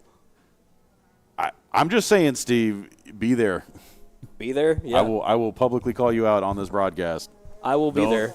Don't leave your No, I'm not doing hormonal that. postpartum wife, No, we 2 did weeks make after giving birth. we did make an agreement that it's going to be a while before I do come back into the booth, into the announcing. Take a little bit of a hiatus, not much. Kind of. I can tell you, my son was born in September, and we took a little bit of time off from this, and it's great when you get to start a family. First one's always fun. There's Jake Fetter's dad right there on the left of your screen, sitting there going to watch the start here. Now, we do the start a little bit differently with shifter carts than everybody else. We do a standing start, which is the norm for shifters. I wanna because know- they have clutches with Yes. a hand control. I want to know who we got to pay to do a Le Mans start in these guys. I know. That would would be- be fun. How would that Make them even run work? across the track, have a hand on the rail, park them on the other side. Because when they did that endurance cart group came in and we covered that start live. We were on a main track race day and we Oh, yeah, that we was had the right. drone in position to cover it because they do the Le Mans start for that endurance group. Well, remember we did that also with WKA in 2018. So chaotic, was so but fun. so Yep. beautiful. Hard to believe that was almost 10 years ago. Le Mans start's my favorite start, and here we are. Lights are lighting up. You're going to see all 5 go red, and then Off we go. we had one false start. Don't know if they're going to call him on that. Looked like it was the first cart to cross the line there in the purple suit. And I believe That's that, Jake Fetter. Yeah. Well, we can also take into consideration the last cart in line there. Fired off a little know, early as well. And I believe that was Oz Cheek the fourth. Yeah. Oshik the fourth is second place right now. That's Jake Fetter there in first place. Really out front. Running it down hard. These 10 laps tick off really fast here in the shifter division. Yeah. It's right at 9.5 minutes. You know, we ran sprint cars last week. Because these guys are going to get up. They'll get under 50-second laps. Yeah. So a lot quicker than most of what we've seen here today. Jake Fetter really has a lead on these guys. He is moving out. About 10 kart lengths between first and second position here. 51-second lap time first time around. Not bad for a standing start. Let's see. They might end up under 50 seconds. It's going to be close. Yeah. But Well, it's cool. And to- here we have a goes pass. Oz Cheek the Cheek. fourth to the inside. He gets around Ryan Coberly. And Oz, he was our winner in the, I believe that was Tag Senior earlier. multi-division racer. And that's now his dad in front of him, Yes. Oz Cheek the third. Can we say cheek to cheek? No, because my dad's not here to make the joke today. It's a bummer that he's coming tomorrow and not today to make that joke. Well, I took care of it for you, Big Will. I think Al's favorite was between the cheeks You're killing me. or clapping. No, I'm sorry. I gotta get out. Oh, that will get us. That's a Yeah, I gotta be strike. careful. We got one more, Will. About to get tossed. No, we're going out with a bang. Did you say bang? So Pyrotechnics? speaking of bang racing, Jake Fetter is banging off the gears right now. He is moved out at a 49.275. That's cooking. He is cooking it. And a lot of this is because it's overcast today. We don't have a lot of heat in the track, so we're not fighting the tires melting and getting all greasy and slipping and sliding all over the place. So the overcast weather today has been a blessing, and it's what, 78 degrees? So 77 degrees. And now our weather bugs in Dawsonville says it's raining, but it's really not raining. It's threatening to rain for sure. As long as it stays over downtown and doesn't hit us over here at the track. I mean, I'm looking at the forward radar. It looks like a lot of this stuff is heading north of us, and just there is a small 3 cells headed in our direction, but that'll be for the finals. So everyone get ready for the finals with your rain tires. Yeah, gonna get a little dicey. And the battle we're watching right now on track is Oz Cheek the third battling off his son Oz Cheek the fourth. And there he goes, the fourth to the inside. It's crossover, cheek to cheek. They're going across the line. I knew that was coming. Wow. He tried it, but wasn't able to seal the deal. Did you see that, though? He gave him a little bump there. Hey, son, I'm here. A bump on the cheek. Oh. Gave him a spanking. On the cheek. He goes almost into the grass to try and get around. Hey, anything to get around you. Here we go. Late braking. He's going to take him. Going down in the turn 9, and he will. He's sideways, overshoots it, and the other cheek goes underneath one of the cheeks. I don't know which cheek we're talking about. How are we supposed to wipe, Will? Or Al? The problem is that they both have the same first name and they both have the same last name. So now we're just going to have to say the third And and we can't the even fourth. call them junior and senior because Right. they're third and fourth. Right, So and so I'm really. I'll just start calling them fourth. I'm just lost. Junior. at this point. But what I will say is, where's Jake Fetter? Jake Fetter ran a 49.302. He is checked out on this You one. can He's see out him for his Sunday already drive. going up the hill. Is second and third are just now turning at the bottom. This is where the battle is. So we're going to stay here with the father-son team, the Cheeks, and oh man, they're going you know after they're each having other. fun right now. You know they are. They're going to talk about this over dinner, ribbing each other. And then they're going to watch the broadcast replay and They all are. all the cheek jokes. Yeah, it's all in good fun. I will say they're really good sports about it. Now, what I say is Oz Jr. the fourth. I think he's starting to take a little bit of inspiration from Billy Musgrave on the hairstyle. Oh, geez. And I saw him the other day. I literally thought it was it was Musgrave walking through the pits, and I was like, no, that was Oz the fourth. Everybody's got to grow it out. You got to get a little flowy. Oh, at some I point. did, but I don't know what it is with Billy. He has a fro. So much so he got so thick he couldn't fit his helmet on even with a large. And so he cut it a little bit for the Super Nats 2 years ago. And just to mention that, These two guys are representing Factory Kart, which is Billy Musgrave's company. Him and his dad, another father-son team, with this father-son team representing them with the Factory Kart really well. Factory Karts are awesome when in the shifter and tag classes. They do pretty well in the LO206 as well. So just wanted to give a shout out to Billy Musgrave, Factory Karts, and the Factory Kart team with Oz Cheek 3rd and 4th. Going across the line. But they're currently 2nd and 3rd. They are 2nd and 3rd, so we don't know what number. We're so confused right now. Yes, we are very confused. And there are 3 laps to go. As we've been joking here, this race is winding down. 6 minutes in, only 3 laps to go, so they will get the sticks next time by as you're watching, that father-son duo duking it out. Right now, old man on top as they come barreling down the back straightaway. Ozcheek the third leading that run into turn 9. But take a look at what the 4th does. When he gets under braking there, he gets right behind him going through the S's, and then Oz the third pulls away a little bit up here through Davis Bend.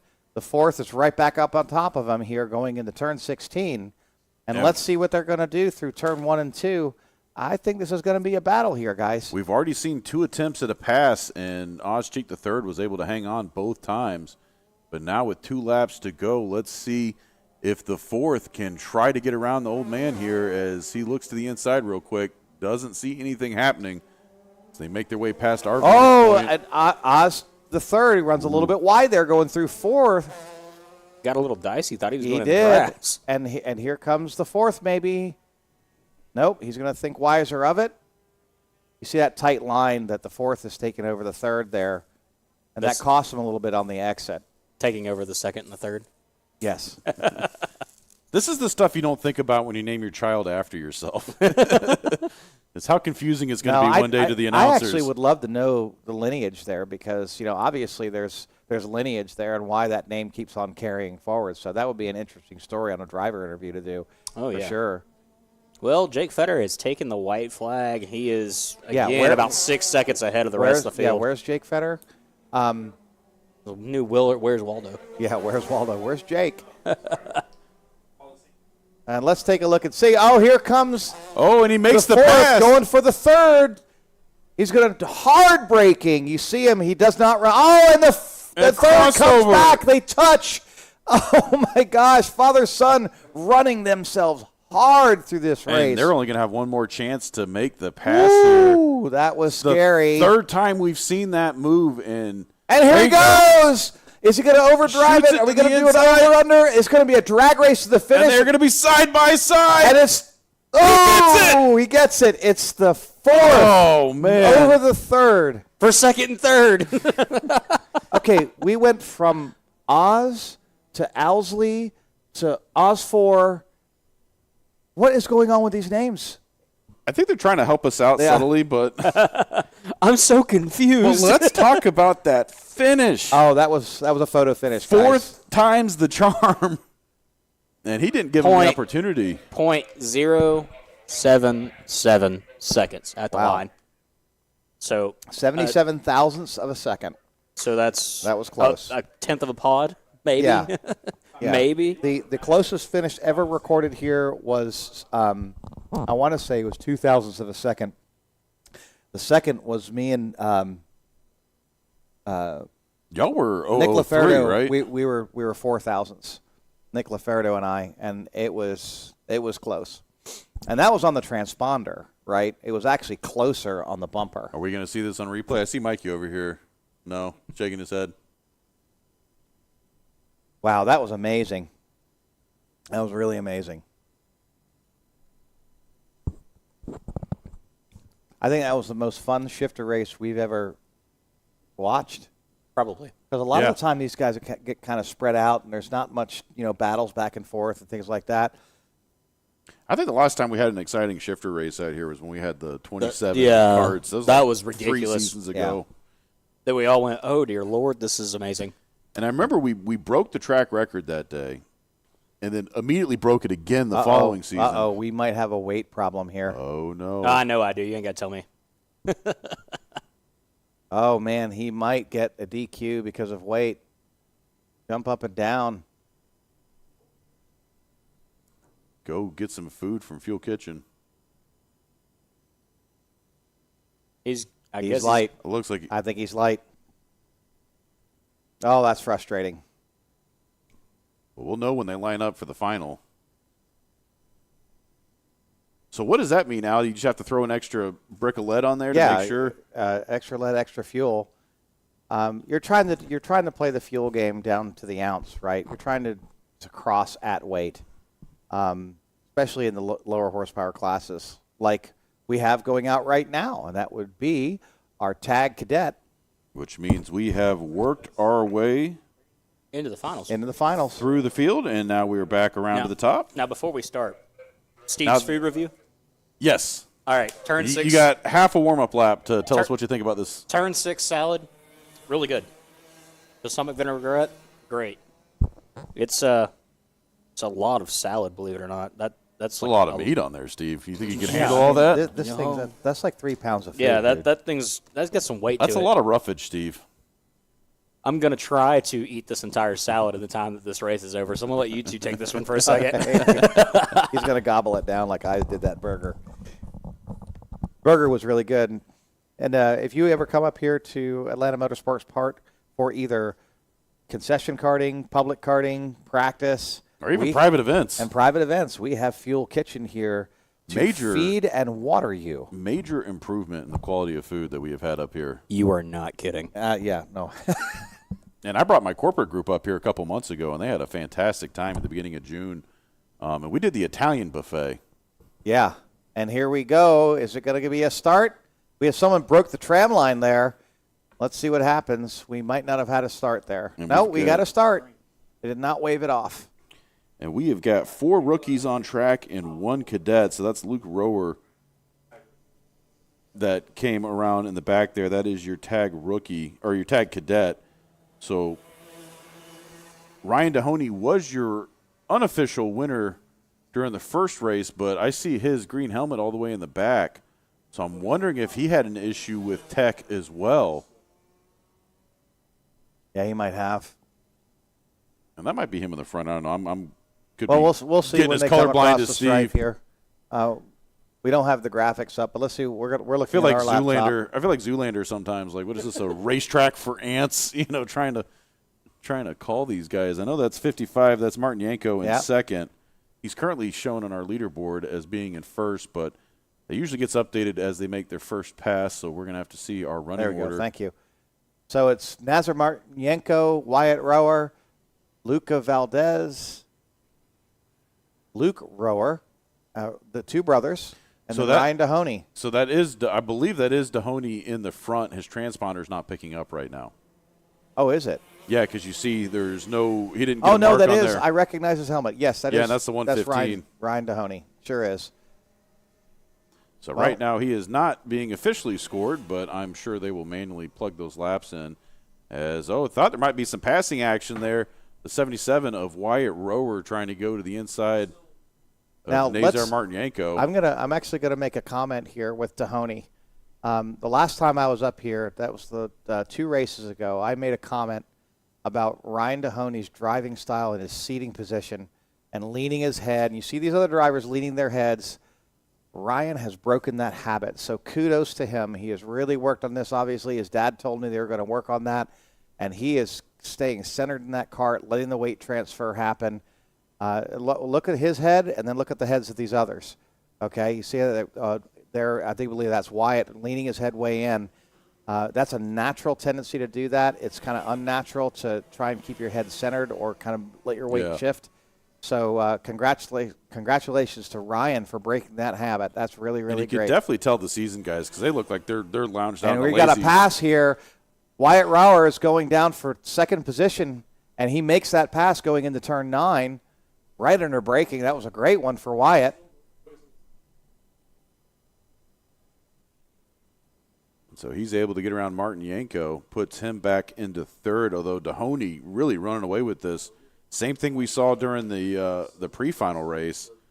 This race being extended 2 more laps, so we are running a 12-lap final race. So a little bit more time on track to settle things out. But I don't think Dahoney's going to need it. No, Dahoney, his transponder isn't working, but he is out for a Saturday drive. And there's Wyatt turning around. You see when he turned around, he bobbled that steering wheel, and those guys ran right back up on top of him here. You got to race the race in front of you, Wyatt, not the race behind you. And don't count out the 33 of Luca Valadez. No. He is at the tail end of this mid-pack. But you see, Luca's going to be going for it here. They're all shifting around, trying to make that maneuver. Right now they're trying to figure each other out, and each lap they keep running it deeper and deeper. Something's going to give. As they make their way through turns 13 past Cowboy Cam, Ethan Denny out there. Cresting the hill at 14, that big blind sweeper coming down through 15 past the bus stop into turns 16 and 17. And that'll complete lap number 4. We've got 8 to go. This is the final race, so points are on the line here. Podiums are on the line. If you don't bag it in the top 3 on this one, you will not get your name called at the end of the day.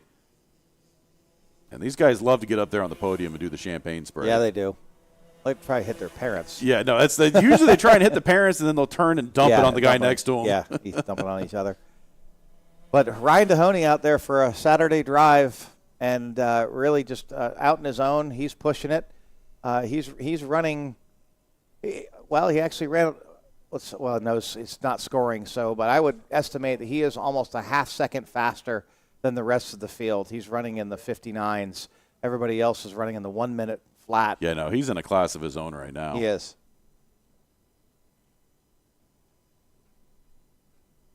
And your mid-pack right here making their way through turns 16 and 17.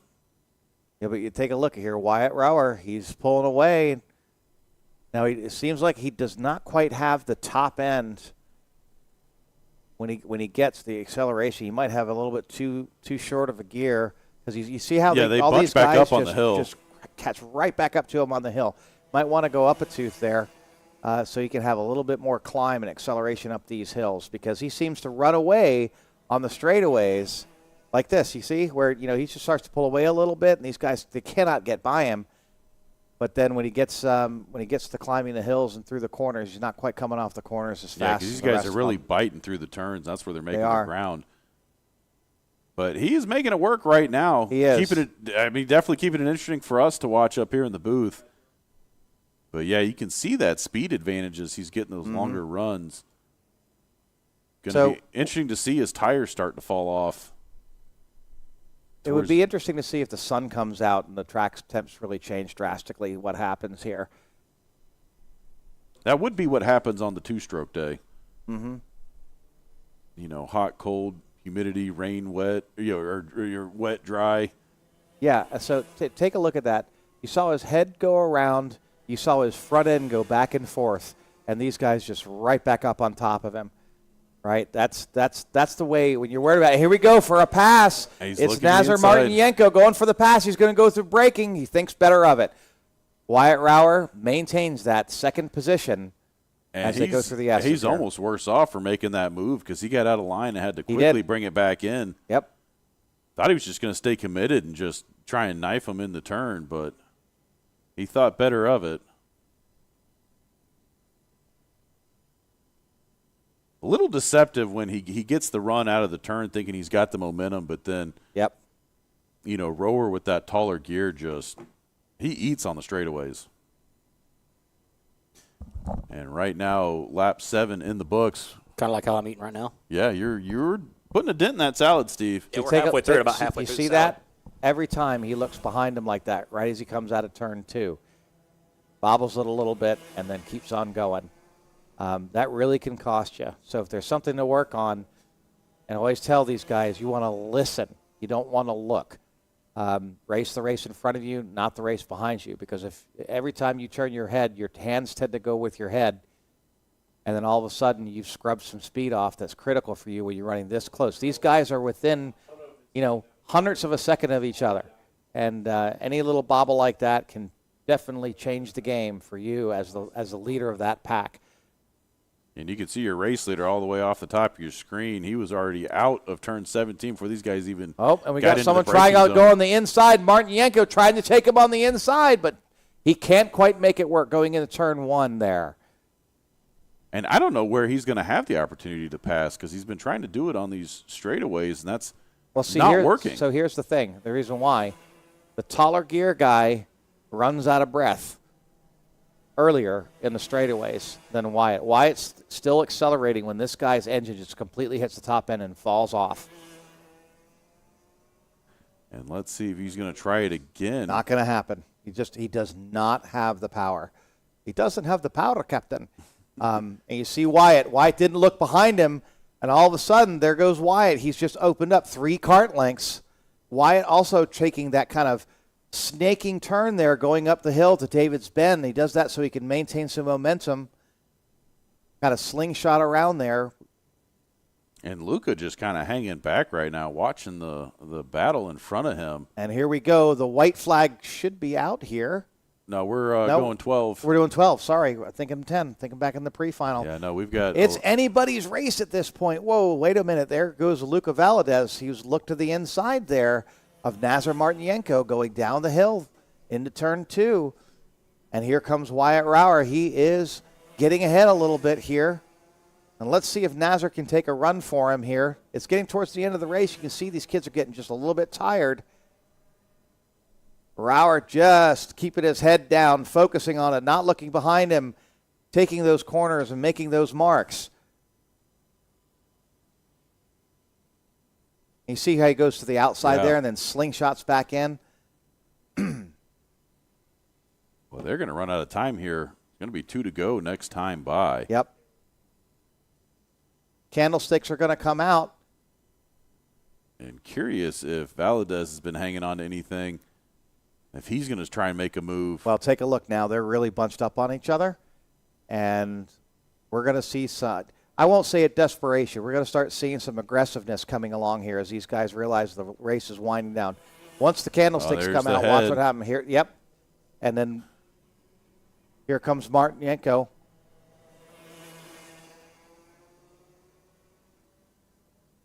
Let's see what Luca does here. If Luca can get a run here out of Martinenko. Not quite. Doesn't quite have the power there.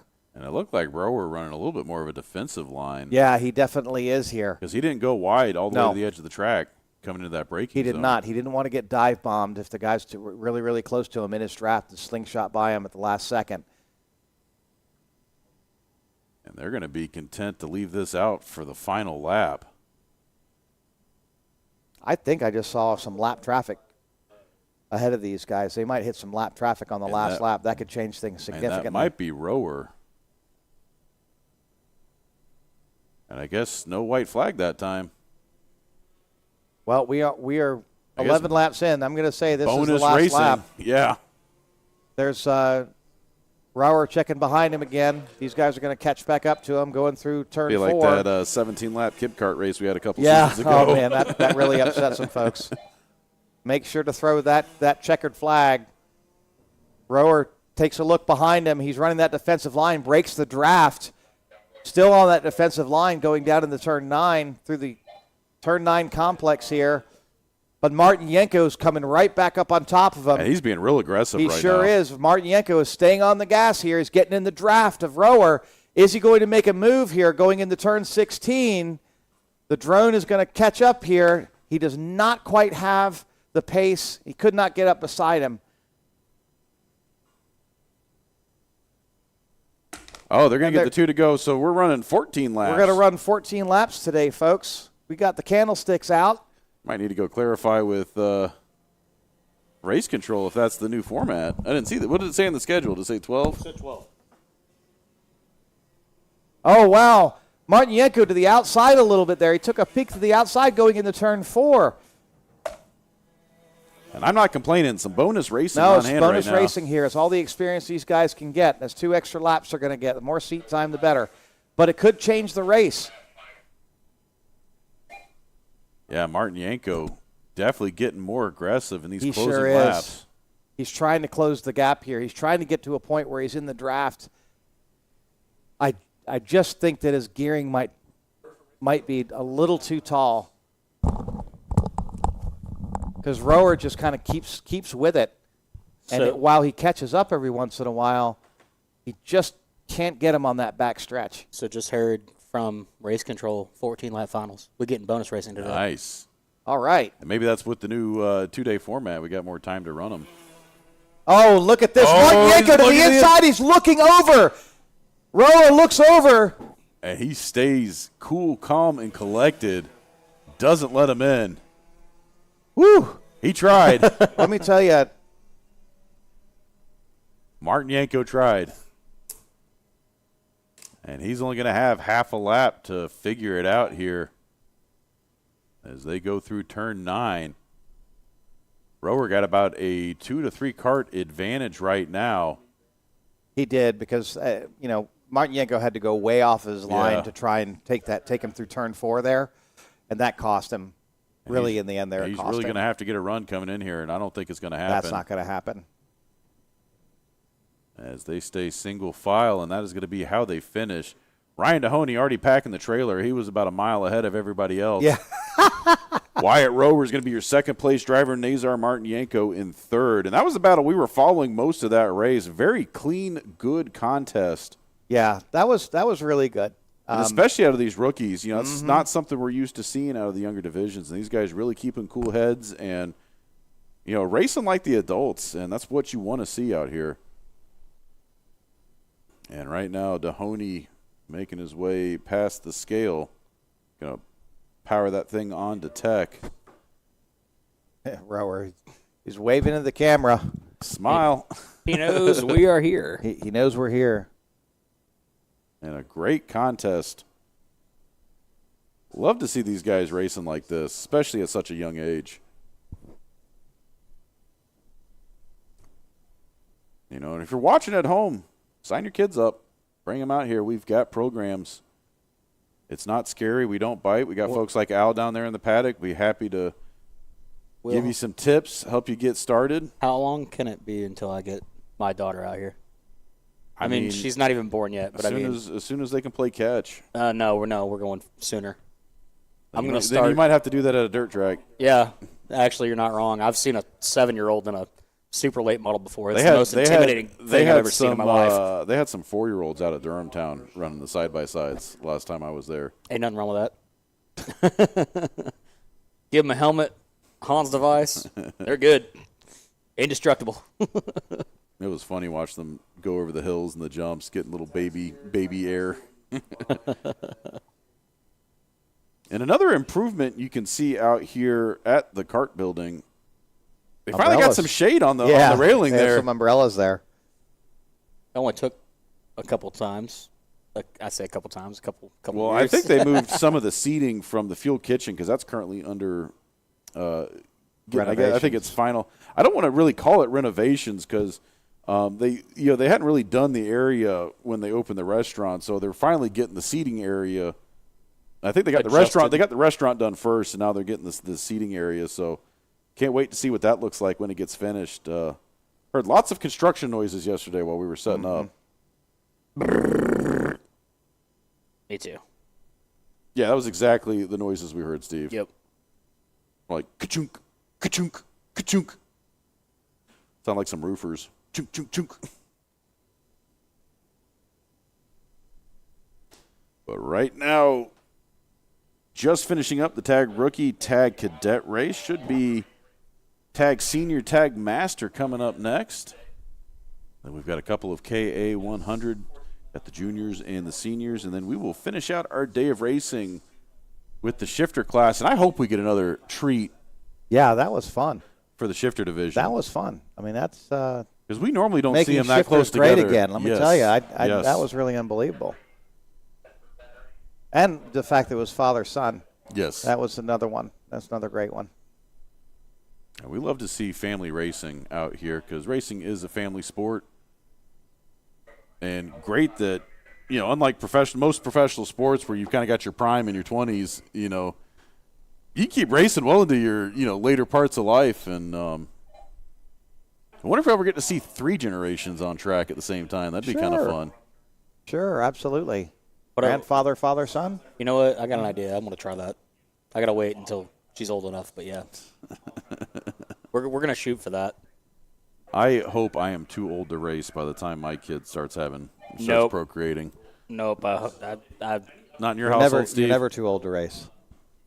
If it's walkers, I'm racing it. You know, we're going to race it. Wheelchairs, Nursing whatever. home, Rental cars. racing it. Mm-hmm. Real cars Just like I was racing my to the pudding. racing my A6 on the Autobahn last week. There you go. You know, it's crazy when you're doing 130 on a public road and you get smoked by a 911 Yeah. doing about 200, and it's all legal. So we're heading back in September. We're going to have some more fun.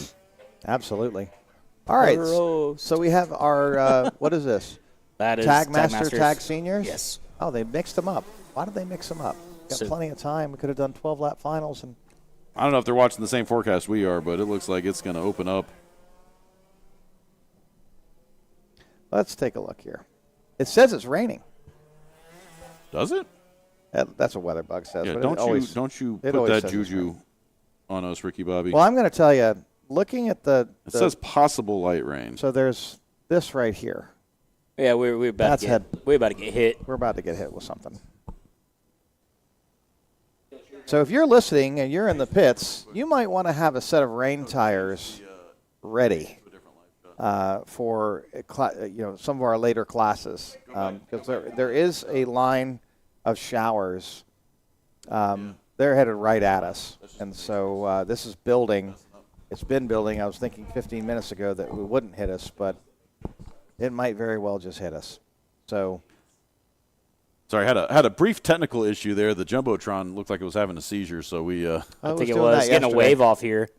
So this group coming across the line now, waving off. That's your Masters. Now, I will say this. The fact that they've spaced these guys out so much is really great. They're not running into each other. And that might be why they got the wave off. And these guys typically do a pretty decent job of not catching each other. Yeah. So Prates, Jimenez, Butler, Garcia, Panenko, May, Davis, But I'm curious Butler. if they're going to start the Masters up front now, because that's the way it looks like it's orientated. Yeah, I would guess so. Yeah, there's only 3 seniors. Well, if they start the seniors in the back, Well, then they're going to be sound like catching up. they already went green. We went green, and it looks like they waved off the second group. And so we have to go green. Well, we're underway. We are definitely underway, folks.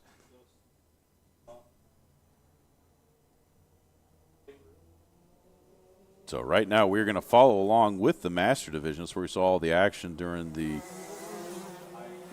pre-final race. That is Eugene Panenko leading that group. I can tell by that purple cart and purple race suit. And saw he made the move up here to the upper paddock, had all those purple tents set up right in front of the kart building. Yeah, he did. Yeah, he did. Did he get a garage? He did. He So- got the old AMP double garage, the one with the there red you go. walls. Oh, okay. Great to see him and his team growing. It is. He's another friendly face out here helping people get into the sport. And a little bit of passing action. Third place, getting around second, but I think he's going to get him with the crossover move.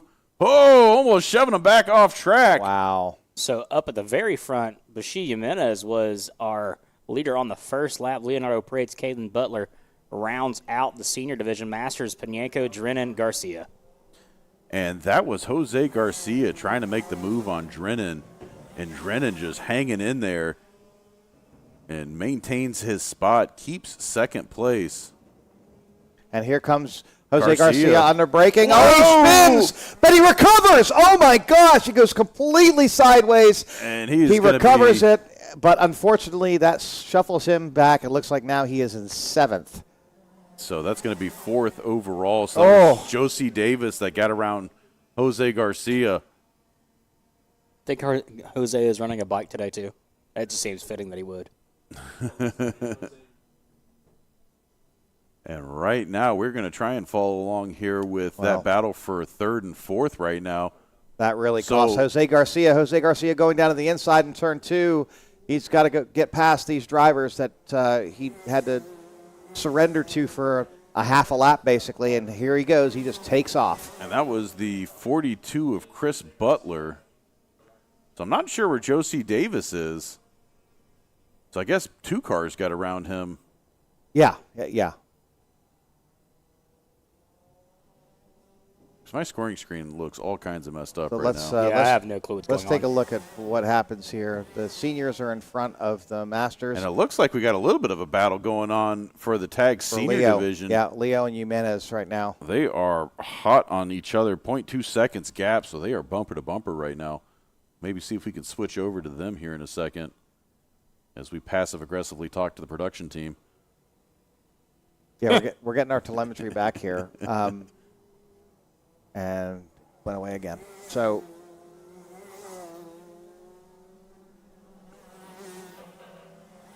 and right now we're looking at Josie Davis and Chris Butler going bumper to bumper.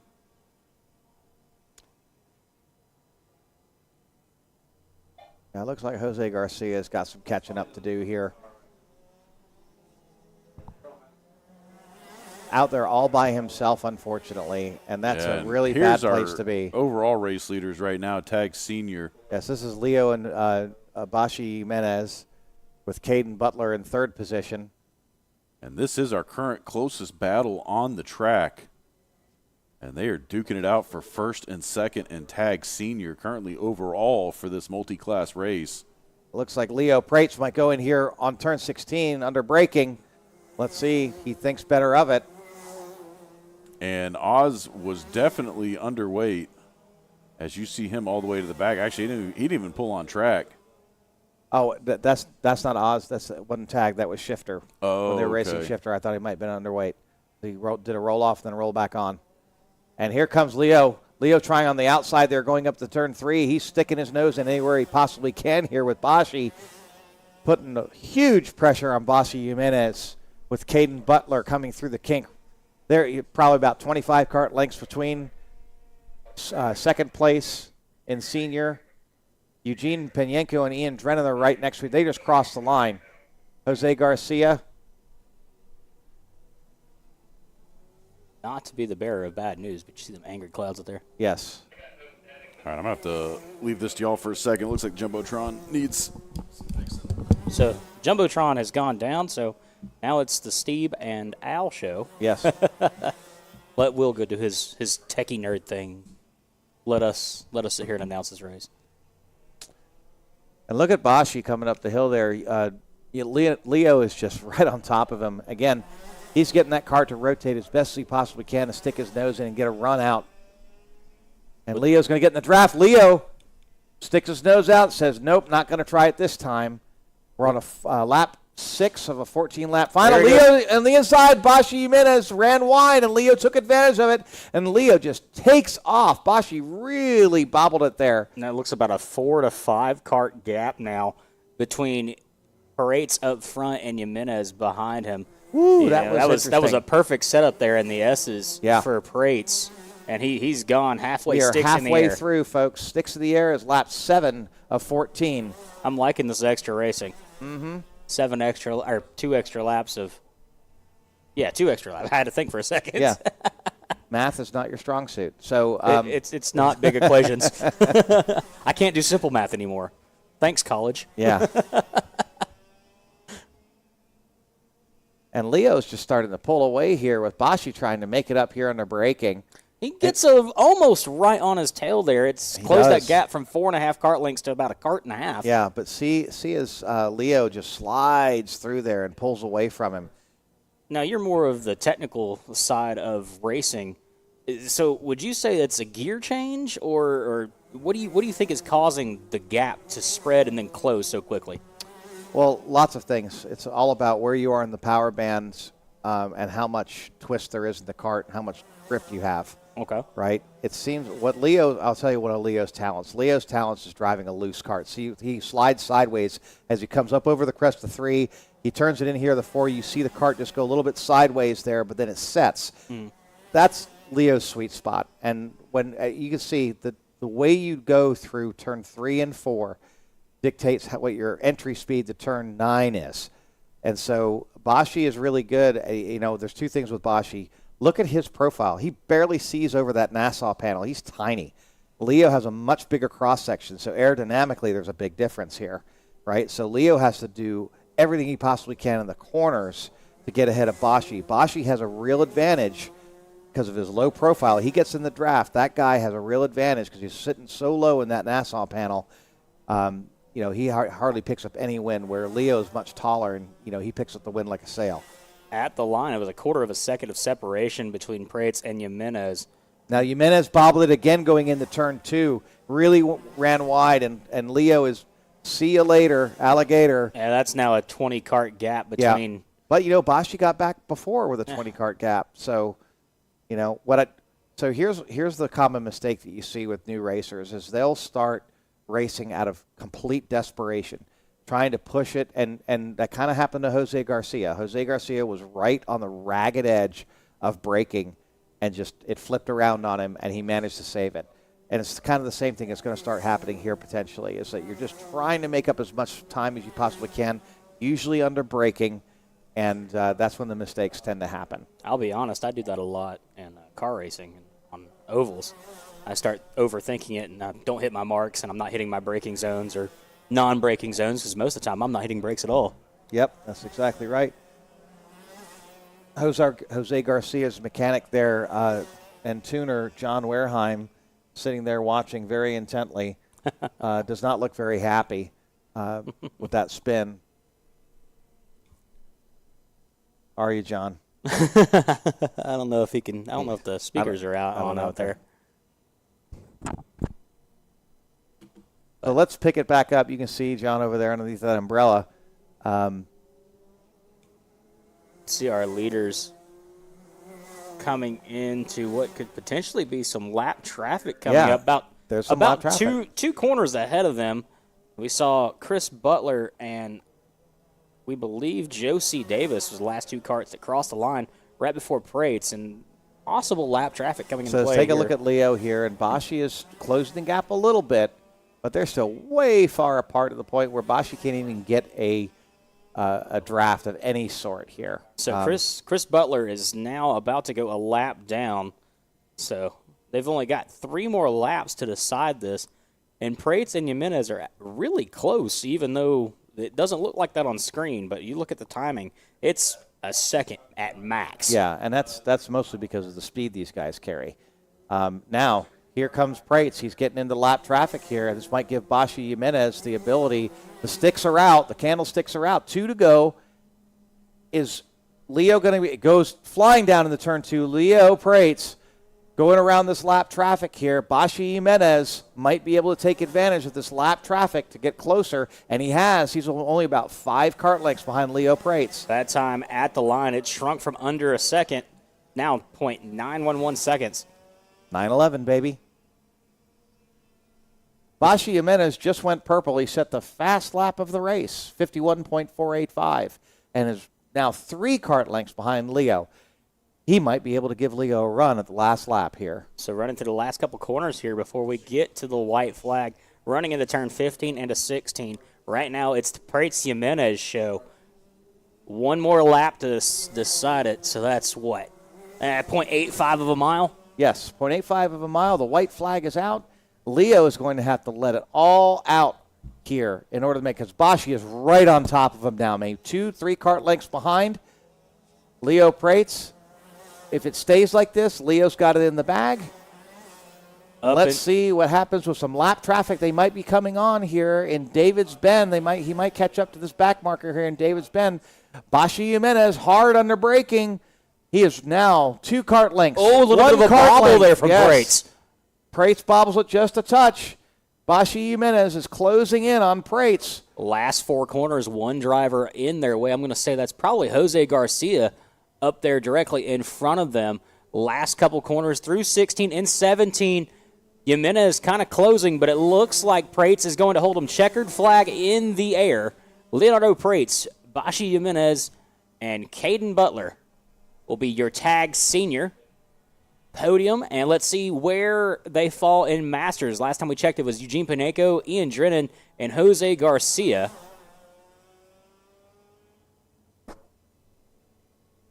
We're waiting. We're waiting.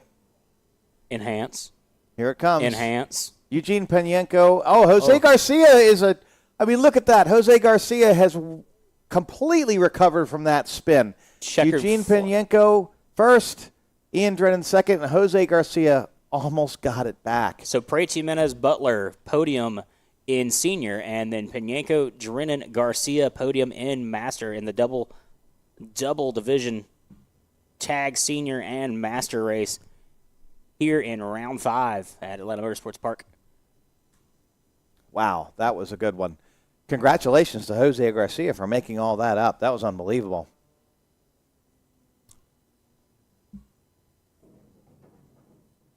It seems to be like the crowd is a little bit more lively right now. Yep. I see more people out than we did earlier this morning.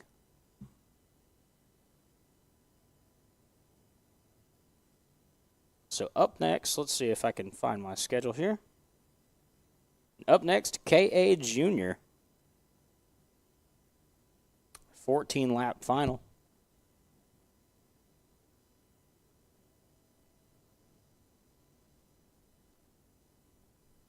Al, how many carts do you have tomorrow? 20. So carrying a quarter of the field. Pretty much.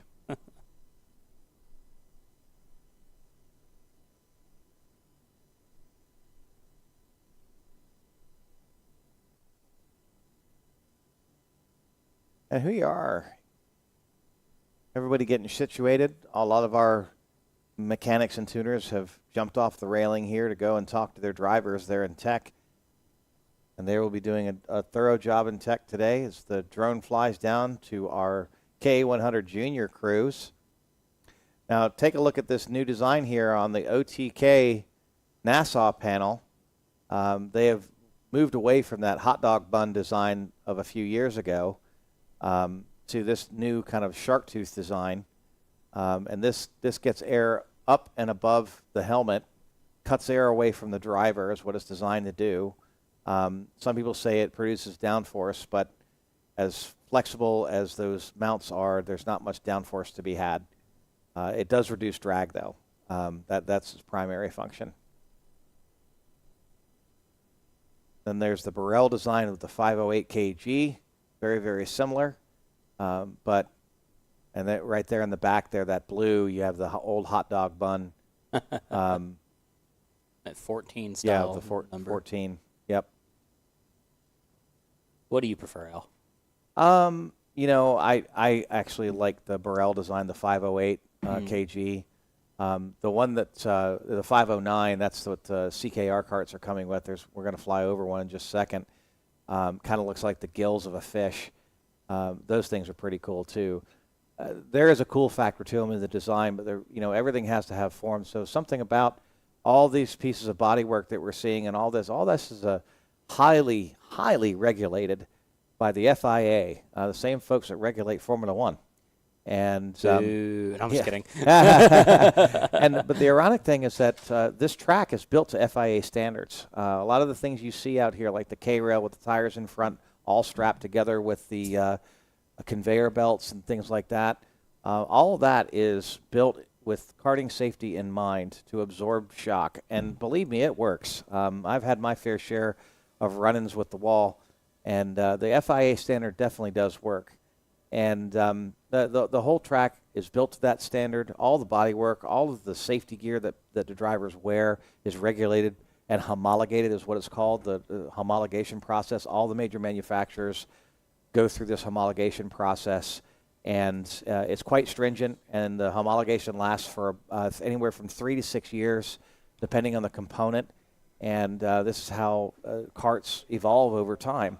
We used to not have any crash bars or bumpers or anything. And your feet were really exposed, and a lot of injuries because of that. So we've watched the sport, just like Formula One has, really evolve over the years and get a lot safer. All right, what did I miss? I don't know. What did you miss? Something happened. Yeah, a little bit of fill time. K100 Juniors have just taken the track, so Aiden Courtney in the 00, Luke Corman in the 8, Jesse Frazier in the 9, Lillian Rivera in the 16, Sean Portnov in the 36, the 119 of Isabel Mija, and the 825 of Gabriel Lopez Velarde, and the 868 of Ryan Perez. I know what happened. You guys all moved over. Did we? Yeah, we kind of did, just ever That's so when my slightly. that's when my perspective looks a little skewed. It was Oh, were y'all getting cozy here? Is that what Yeah, happened? Is that what I was missed? looking at. No, yeah. me and Will were doing engineer things. Or me and Al. Well, no, I showed up today, and Steve was just sitting dead center of the table, and I was like, listen here, buddy. You're going to give me a little bit of the screen so I can call the action. You know, that would be a significant insult if you were in Japan.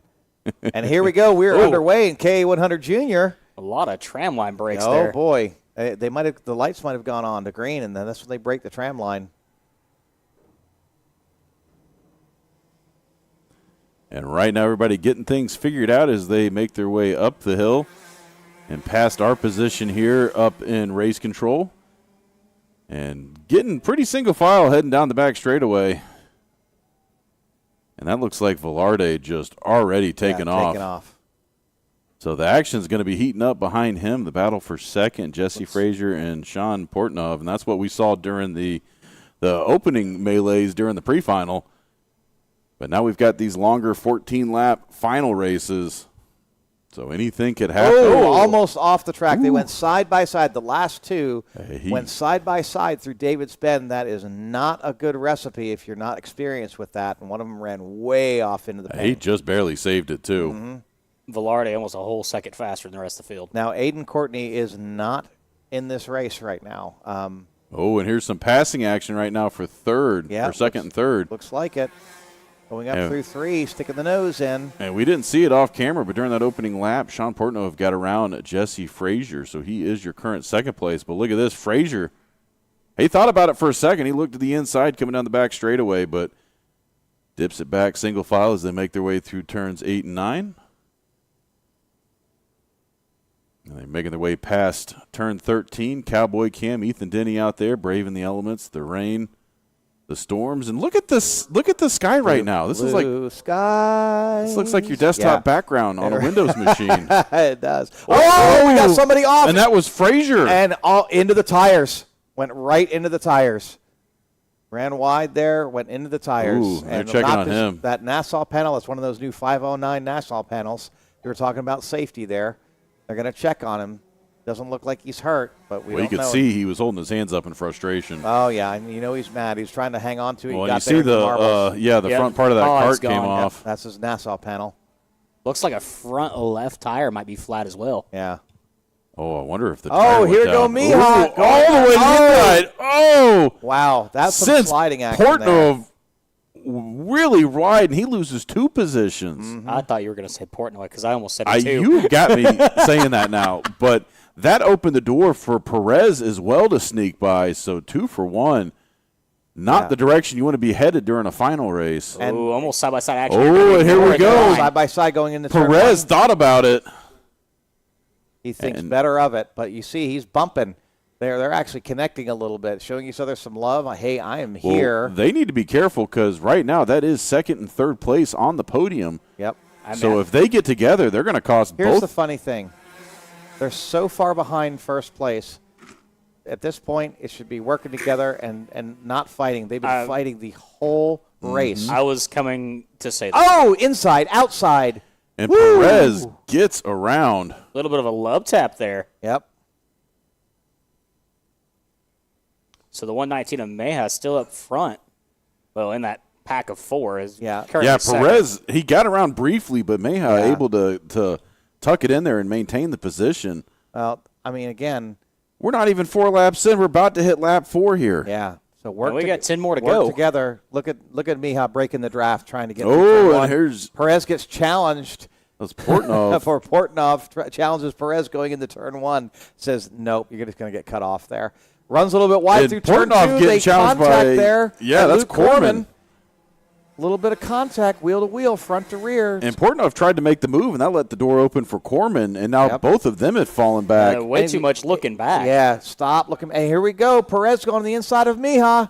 Going to try and do the braking. Mija slams the door on him. And she maintains her line and gets it done. But, man, oh, man, Shevitz, we're only 1/3 of the way through this race. Hey, my mom used to say that, man, oh, Shevitz. I think that's the wine we used to drink at church back in the day. I'm going to be clear honest, I've never heard that. And take a look. Here we go. Way wide Perez out on there. the inside of. We just had 2 passes almost, Corman just got around Portnov. Portnov way off into the Perez rivals. almost got around Mija. Mija is masterclass right now in defending. Yeah. Mija is doing really, really well. Almost side by side coming through turns 3 and turn 4. They've been side by side since lap 1 pretty much every turn. Well, you know what? It might not Mija. It might be Magia. But I would ask that if you are the parents of this person, let us know how to pronounce the name. Sometimes we totally get it wrong. Generally, I'm pretty good linguistically. Me and Steve are not. We get it wrong all the time. Yeah, I only speak 2 languages, okay? I'm not that good. So we would really appreciate it if we pronounce something wrong. You give us some grace. Let us know. I used to completely butcher. I think we went 3 seasons saying Vaskoku. Vaskoku. Well, no, I was the one to correct you on that one, but it was Callan Berghofer. And I would say Berghofer or Kalin or whatever. Good Irish name, Callan. And so I finally got it right after his dad reprimanded me. We share garages right next to each other, so you know. I remember Arthur's dad used to like peek around the corner Podium. every time I would butcher that one. Yeah. He'd give me the I'm looking at you. And look at this, Perez to the outside. Mejia, I'm assuming that's what it is. Mejia manages to hang on every single time here, no matter how much pressure. Just keeping a cool head, just maintaining the line. Wow, that's a good piece of driving here. This is where the excitement is. And I hate to say it, Gabriel Lopez Velarde, you're just out front. Yeah, and you're not getting any TV time. When you're that far up front, we're going to cover the battle. And here we go. Ryan Perez completely goes past Mejia. And she went wide. And she Perez, did. She's going for turn 1. She out to the outside, inside. Just have some patience. Have some patience. And that's going to let Corman catch back up. Yeah, see, that's the thing. If you start darting back and forth, not focusing on just and they had about a 20 kart length advantage over them. And look at that. That advantage is all gone since they've been duking it out these last few laps. And we are back to a 3 kart battle for the podium right now. Yeah. The first 2 will get the spots. Third man goes home empty-handed. And they're all racing for hardware right now. They sure are.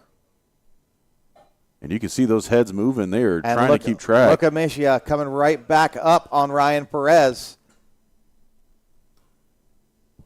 Ryan Perez, I believe, in a Sodi kart. And you knew it was bound to happen. Mejia, giving it everything she had, those about 6 laps, but Perez finally able to get around. Now we're going to see how Mejia can respond. Yeah, I'm almost positive that's how you say it, Mejia. Wow, this is going to be really interesting here. Mejia is really pushing it to try and get back up to Ryan Perez. Luke Corman's losing a little bit of ground. We'll see if it gets made up here under braking. Because let me tell you, Mejia was really keeping a cool head as she went down into hard braking there into turn number 9. And we're gonna. Sorry, I didn't mean to cut you off there. That's okay. I was saying we're gonna have to see what Perez can do now that he's got some clean track ahead of him. Well, Mejia's right back up on top of him. Look at that! Darts to the inside. Are you going to make it work? She's going to shove him wide. Shoves him wide. Wow. And she runs him to the outside. And now here comes Corman to the inside of Mejia. And he's going to have position going into turn 1. Oh, wow. That was a close gap. That was really And look close. at that. Corman gets around Perez. And look at that. Perez now in 4th position. Mejia back to 2nd. Mejia is really pushing it. Way to go. That is what you like to see. Yeah, it is. This type of battling is so much fun to watch. And Luke Corman on the inside. He's going to pass. And Perez is going to give him a shove. And they are drafting, but Perez is going to have to stay behind Mejia. Mejia down to the inside. Nope. Gets the door slammed. Mejia's little sideways going through, and Perez is right on her bumper. Struggling to hang on right now. Oh, man, that was a tough one right there. Look at there. Sean Portnov right back to the rear of Perez during that scuttle. Perez gave Corman the shove. Close. Oh, and here goes Perez. Down on the inside of Mejia. Mejia's got the horsepower, though. She's going to out drag race him, and they're going to go into turn 1 in the same order. 4 laps to go in this 14-lap battle, what we're watching on screen. The battle for 2nd, 3rd, and 4th, and 5th for that matter. Yeah, and don't count out Portnov. He is right in there, too. Getting a little squirrely into that braking zone coming down into turn 2. This is amazing. Perez to the inside, going through the kink. He thinks better of it. Gets right back behind Mejia. Might get a run here. Here he comes with a run on Meisha. He's on the inside, late braking with Meisha. Meisha goes on the defensive and slams the door on Perez. Way to go. Wow, she's really, really good at that. Definitely improved since last race day. That is 100%. Oh, my gosh. Well, from what I understand, Meisha's been putting in the time. That's what it takes to see You can definitely tell, especially the way she's handling the defensive line here. Oh, it's amazing. Meisha running the defensive line here, but cuts it a little bit too tight with Perez down the inside. If Meisha has the horsepower, you see her just start to out-accelerate him. He's going to get right back behind her, right on her bumper. A little bobble there going through turn 1. And there's Portnoy bobbling into turn 2. Wow, he managed to save it here. And Luke Corman is out in front of them. And where is Velarde? Well, he's gone 7 home. seconds ahead. Yeah. He's 7 seconds at home. He has checked out. And Corman's going to be happy to let them duke it out right behind him. Absolutely. That's giving him some clean track and right now. And here's the thing, if Perez has the opportunity, he should be bump drafting Meisha back up to Corman, which is exactly what just happened. And here comes Meisha right on Corman's bumper. And they are all three sucked right back up together. This is going to be, and is this the final? No, we got 2 more to go. I keep thinking we're on 12 laps. Yeah, we're going to get the sticks this time. 2 more to go here. Meisha to the inside. He's going to take Corman. No. Ran that defensive line, and here comes Perez on the inside, right on Meisha's bumper. Meisha manages to hold him off. Oh, man. This is the battle we've been waiting for. Here's the thing. Meisha may have figured it out. Don't have to go to... contact made. Meisha gets touched to the inside of turn 2 by Ryan Perez. It was front wheel to rear wheel. Almost caused a problem, but Meisha managed to hang on to it. Wow, the pressure. What Meisha is learning right now is 100% and here invaluable. He goes again. Here comes Perez, going to do late braking on both sides now. Meisha is going to stick with it. She manages to hang on to it in the outside, but Perez manages to stay to the inside. Wow, that was quite the maneuver. Close the door right there on Portnoy, coming through the S's. And these three are trading blow after blow after blow. And and look at this right now.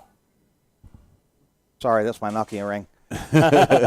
White flag in the air one more time around here at Atlanta Motorsports Park. Meisha is just off the podium right now. It'd be a shame if she doesn't get this after such a hard-fought battle. I actually will be sad about that. But she has got 1 lap to try and get back on there.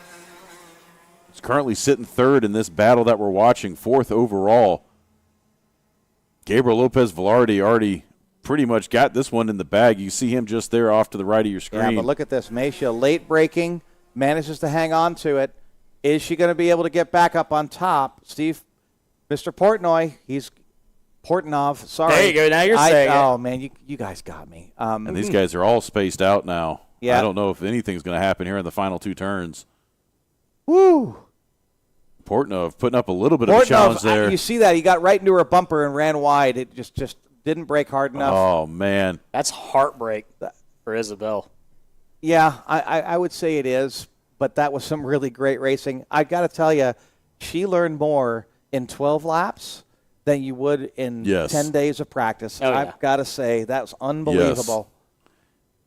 And as a driver, especially a developing driver, that is the experience you need. That was unbelievable. Guys, I'm going to step out for a second. Are you going to be back, or you got to go? All right. Didn't know if I need to say my tearful goodbyes or not yet. Goodbye. Well, he'll be back up here tomorrow, so. My friends, goodbye. I think he's going to go down there to talk with them. That was a heck of a race. And you can see everybody fist bumping. And now I'm singing the goodbye song from Bear And you know, and the House. and you know, Masia's got to be disappointed with that finish. No, but, she does not need to be. But that was an incredible race. Such a show of sportsmanship and just general good racecraft. And who knows? They still got to cross the scales and get past. I don't wish that upon anybody, but at the same time, that would. Would. Now, is it poor form to show the girls when they go across the scale? Is that? I mean, is that a thing in racing? As long as you pass. I know if I walked into the bathroom with a camera when my wife was on the scale. Yeah, she'd kill me. Yeah, I'd have a black eye. Or 2. Yeah. Maybe 3.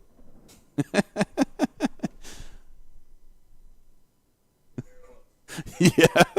Mikey said that's your first strike. Actually, that'd be strike 3 at this point. Well, no, that's our overall strike count. I think I'm on probation right now. Probation, you say? Yeah, what memes have we not covered since last race day? I'm trying to think if we I don't know. what have we not touched on?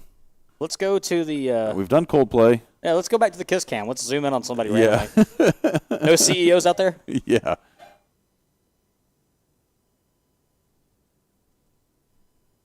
And we have got a list of drivers coming up here, KA100 Senior. A list that has not been deleted and did not magically disappear. God, I knew that was coming. Hey, why are we all talking about this? This is fake news. Why are we talking about flight logs? Yeah. Daryl? You're fake news. Steven in, reporting live. This is why you can't leave an open mic with us. Nope. Took us. We're only professionals when there's cars on track. Yep, after that, it's We're all gloves off. struggling comedians while we're in between. Dang, Shane Gillis. This is the Yeah, I know. This is the the ESPYs? tough crowd. I will say that despite what everybody in the audience thought, I thought that was one of the best monologues I have seen at an award show in quite some time. He did not hold back. It's kind of like when the guy that did the was it the Emmys? Oh yeah. It was the Oscars. It was one of those where he not the Indian guy, the British dude. yeah, it was the last time doing it. Yeah, they never asked him to come back because it was immediately. Yeah, Ricky Gervais. Yeah. Yeah, it was the Golden Globes. Yeah. Oh, did they really? Yeah, that was very. I was dying laughing watching that at the ESPYs. And I'm seeing some times light up. I see some carts on some of our other camera angles, so I believe that means we are about ready to go here with this KA100 You mean the redacted Senior. parts of that list? Because some of those disappeared. Oh, they did get deleted. Yeah, just like some emails. The number 47 cart. I actually think it was 45 and 47. 46 was forgotten about a long time ago. Yeah, I wouldn't be surprised if it was all of them. More like 38 through now.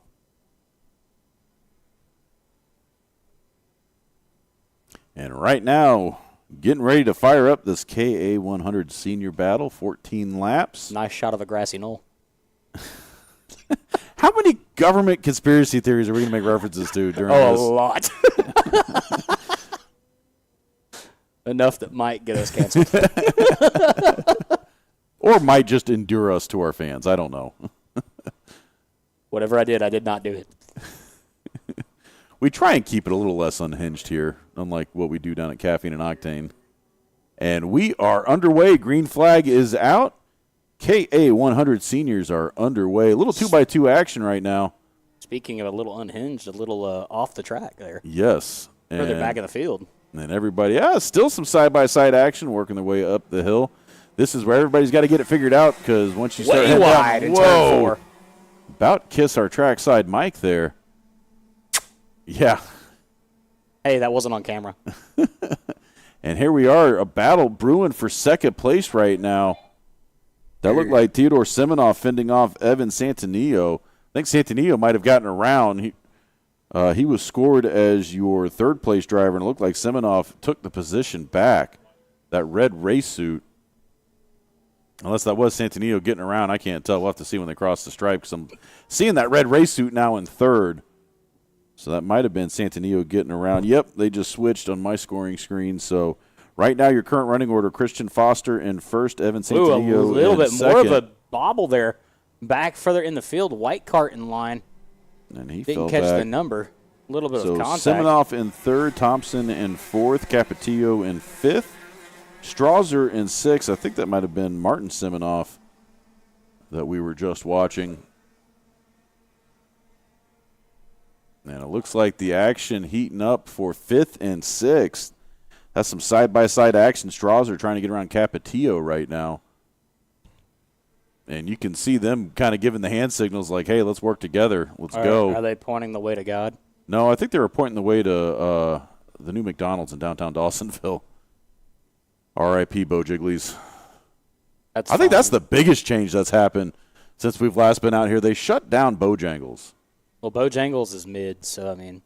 Yeah, but they got good chicken biscuits. No, they don't. Get out of here, Steve. Is this where we draw the line? There's only one Lord's Chicken, and that is Guthrie's. And you cannot convince me otherwise.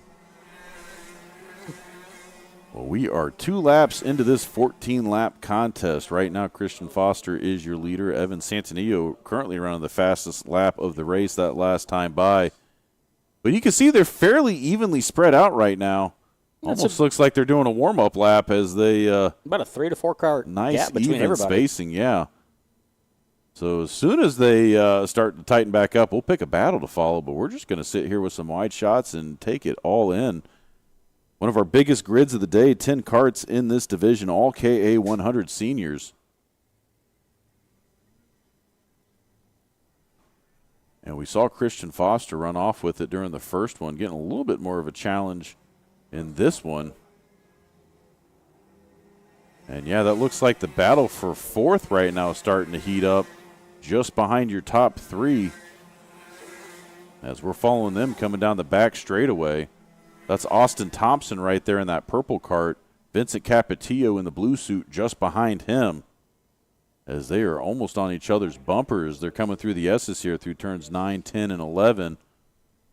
Right past Cowboy Cam there out at turn 13, up over the hill in that big blind sweeper, turn 14. David's Bend, one of the sketchiest parts of this track when you're at speed. Sketchy. That doesn't even begin to describe it. Candler Road? When you are... Yeah.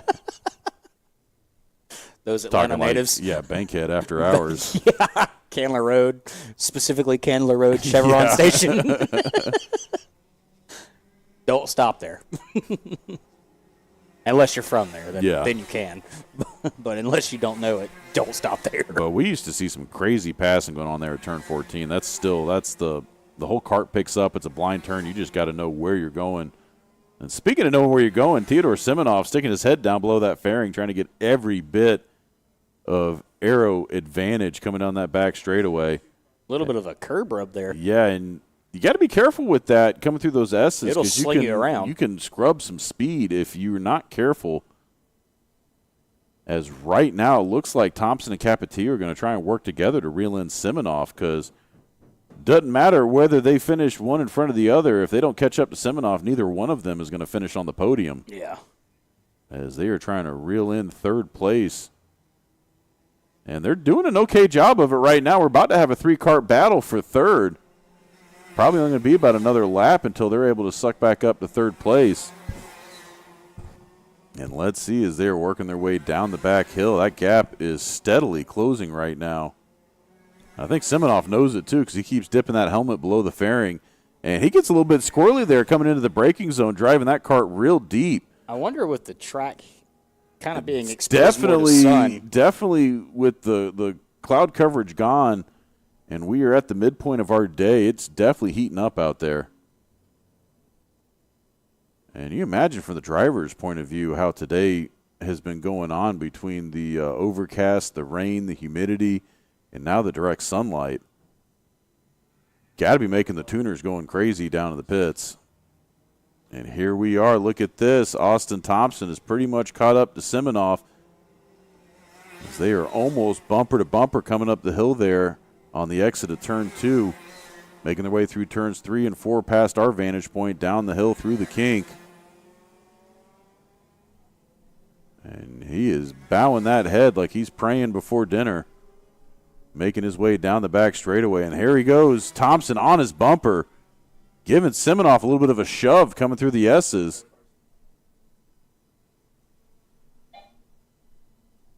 As they go sliding through turn 14.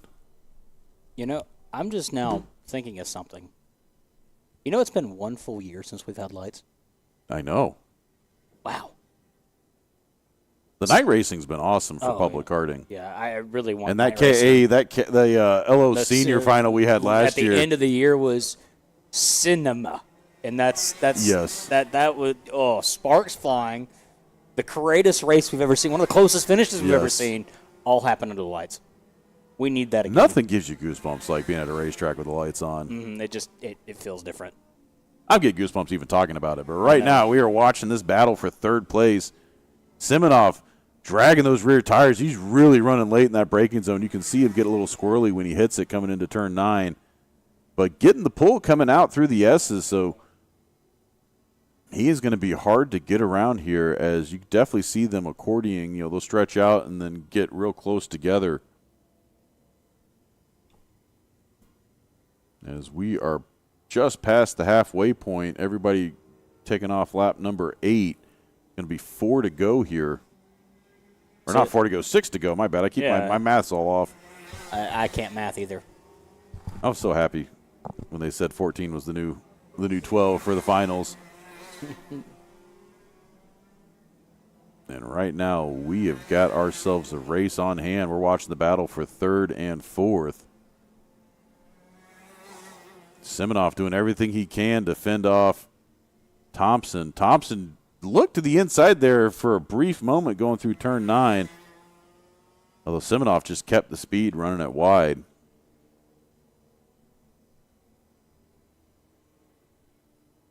And right now they are headed into the final turn here, 16 and 17.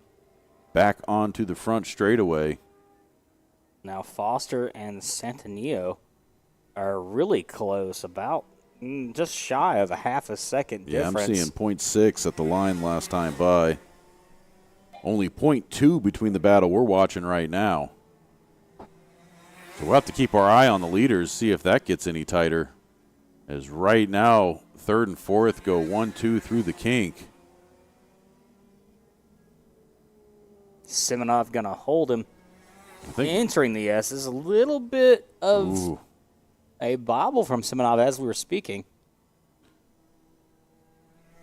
Yeah, Austin Thompson is keeping that cart tighter and more together. Simonov, you can tell, is definitely on the ragged edge as he is coming into those braking zones. I think he knows the pressure's on right now. He is driving the wheels off that cart. So 10 laps now coming under wraps here at Atlanta Motorsports Park. 4 more to go in this KA100 Senior Final. Battle we're watching on screen is for 3rd and 4th. That's Theodore Simonov and Austin Thompson. Simonov in the red suit, Thompson in the black suit.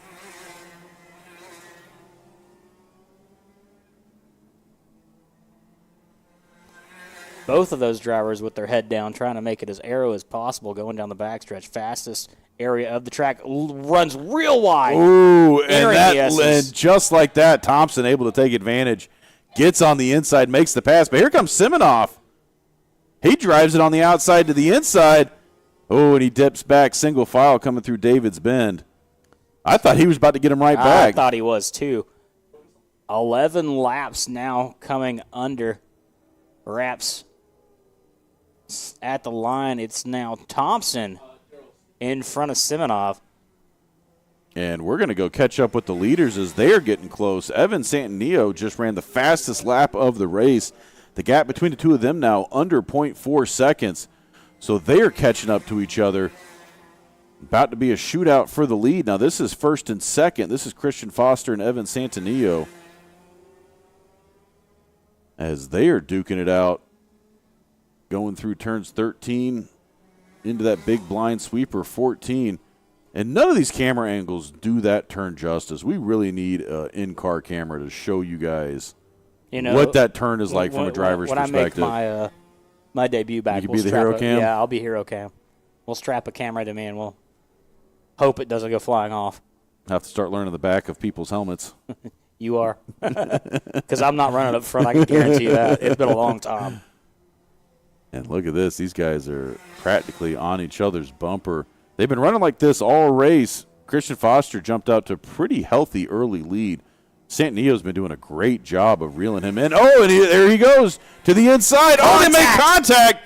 Pushes him wide. They're still side by side, and Santanillo gets around. And he ran the fastest lap 2 laps in a row. Pod-to-pod contact there causes that chaos. And both drivers keeping it under control, but wow, that was a wild pass. We almost just saw Austin Thompson. Oh, and here goes. He's yielding the position back. That's what's happening there. White flag in the air. And they're going to have one lap to settle this. Yeah, so I think you knew penalty was incoming. Yep, and he yields the position back, so that will null and Because void he anything that pushed could have him all possibly the way happened. off track. You can't push him into the runoff like that. You have to leave a lane. So he gave him the gap, and it's about right where it was last time. Let's see if he goes for it again here, coming down the back straightaway, and he is. He's going to race him into the braking zone. Gives him a little nudge. Thinks better of it, gets back behind him. So Foster Santanino, the battle we're watching on track right now. Last couple corners, you see the 50 of Santanino right on the tail of Foster. He is shoving them through turn 14 as they make their way through 15 into the final two turns. Does Santanillo have anything left in the tank? And no, he doesn't.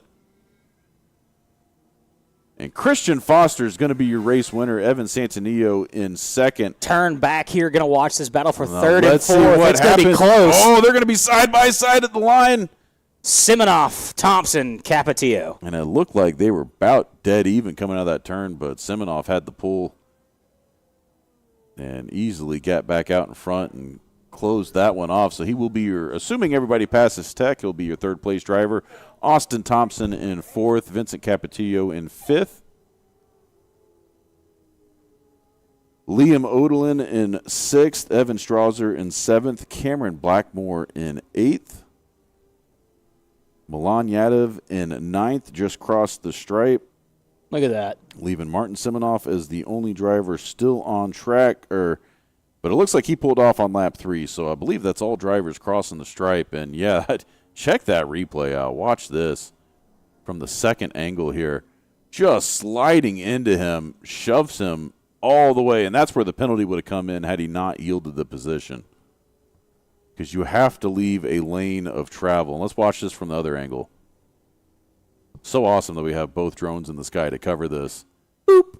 And he gives him the little You see that boot. pod flex. Yep. But you see, here is where it is, because he did everything he could to stay on the track, and you cannot shove your competitors off track like that. That will be a penalty. But as we saw, he yielded the position, so I think race control is going to let it sit as it is, and that should be your final 1-2 running order. But we won't know till I get that sheet in hand when I'm doing the podiums later. And so that will close the door on KA 100 Senior, which means coming up next, we've got shifter karts, and I believe that's going to be our final race of the day. Wow, it's not even 2 o'clock yet. Not even 1:30 This is such yet. a weird feeling being close to the finish this early. Stop it, Steve. I'm already on strike 2. Where's Al when we need an early finisher? I know you can hear me on the speaker somewhere. I'll get back up here. Oh, boy. Yeah. We kid. We love everybody. That's half the fun. You know, you get the power of the mic and you get to be the big voice on the speakers and just, you know, you got to use that power responsibly sometimes, Steve, which I don't think either of us ever do. Nope. I tell you what I did for the Bang Bangers last race day. No. So they were like, hey, we want to start coming out to music. Very first thing I thought of was Flirting with Disaster at full volume. Didn't even make it a lap into the race. We went red. I'd have been blaring Pink Pony Club. I have done that before. Pink Pony Club. It's always fun when you get a good walk-up song. During the fireworks show at Sugar Creek, they let me control music, so I made a whole playlist, and we had it timed. And Nice. Courtesy of the Red, White, and Blue was for the finale, and the boot in your booty part. As soon as that happened, it was the start of the finale. Oh, nice. And it was nice. it was cinematic. I mean, Nice. it was like, they were just lighting them. It was, oh, God, it was so good. I'd been like Danny McBride from Tropic Thunder. Yeah. With the boom! What is it? I am a real American. Fight for what's right.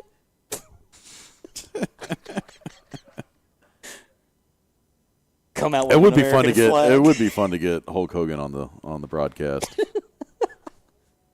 Let me tell you, Brothers, let me tell you what, these carts, they go fast. A low battery. Ooh, we better get this one done before. Oh Oh, no. I guess we don't have a start finish game anymore. And I regret to inform you. And turn 16 cam is still hanging in there. I already informed you at the end of the Atlanta Motorsports Park Round 5 Championship, we have lost. As Getting word from the infield trauma center. ladies and gentlemen, I don't know how to say this, but at the end of the last feature here at Atlanta Motorsports Park, we've lost start finish cam. For those of you that get that reference, I'm sorry. I had it. to do I had it plugged into a battery. I don't know what happened. It deleted itself. Yeah. It's like We just lost a minute and something of video footage. Track cam I don't know didn't why kill the- itself. why are we still talking about track cam? Anyways, There's going to be a laser on the back of our heads in just a second. why? Hey, Race There control was just never- comes set right behind us. there was never a start finish cam.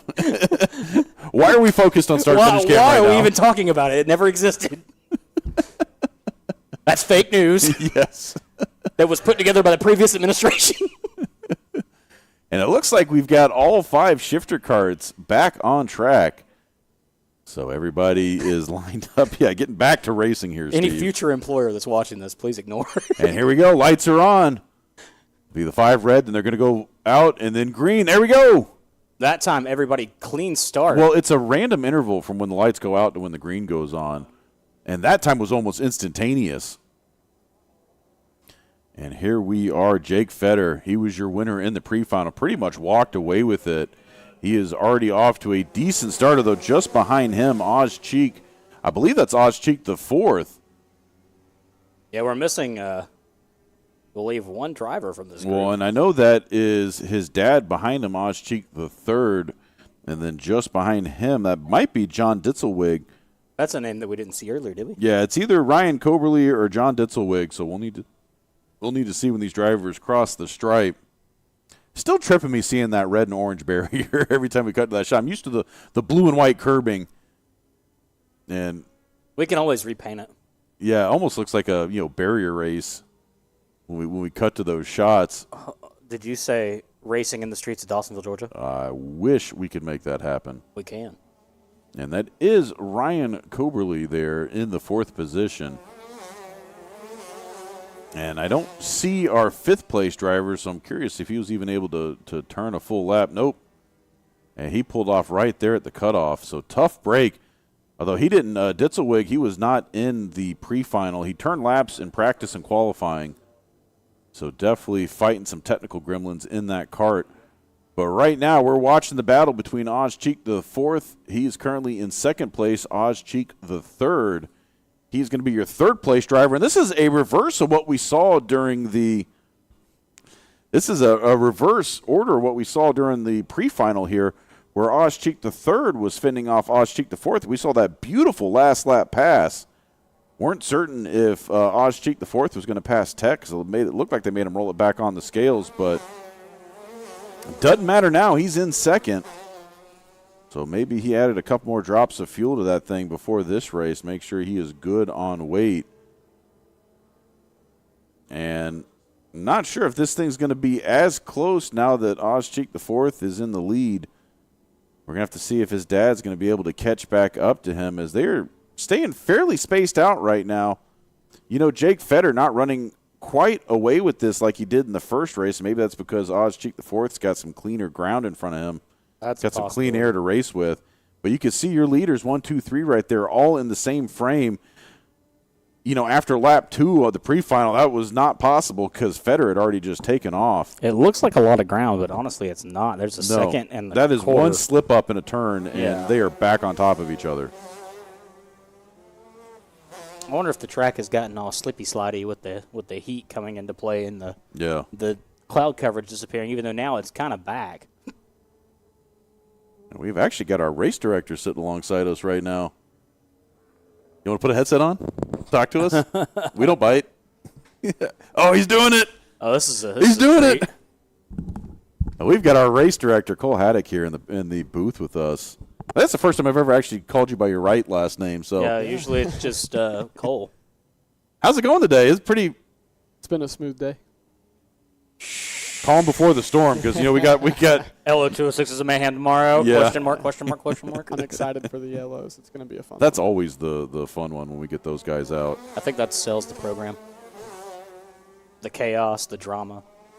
And you would think with the two-strokes being the faster karts, that'd be the more exciting racing, but time and time again, we see those LOs just always stacked up, and anything could happen in those races.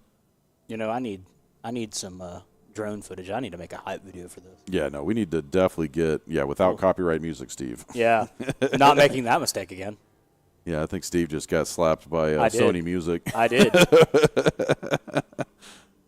Not even SMA 5 violation. seconds of it being posted, I get struck with a copyright, even though I sent it through a copyright checker 5 times, and it was fine. See, the real pro move is you just hit, no, I own the rights. Just let it run anyways until you get a nice letter from a lawyer in the mail.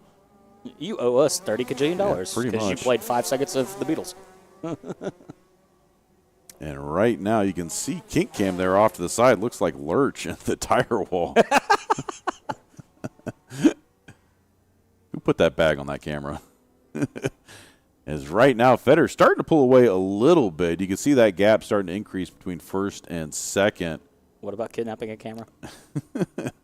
Although the gap between second and third, that's also kind of widening a little bit. Not sure if Ozcheek III is pushing that cart as hard as he did during the first race. I noticed with the third cart in line there, it's almost like he is drifting through the corners, and that's going to be absolutely terrifying coming through 14. Between the pre-final and the final, track conditions have changed drastically.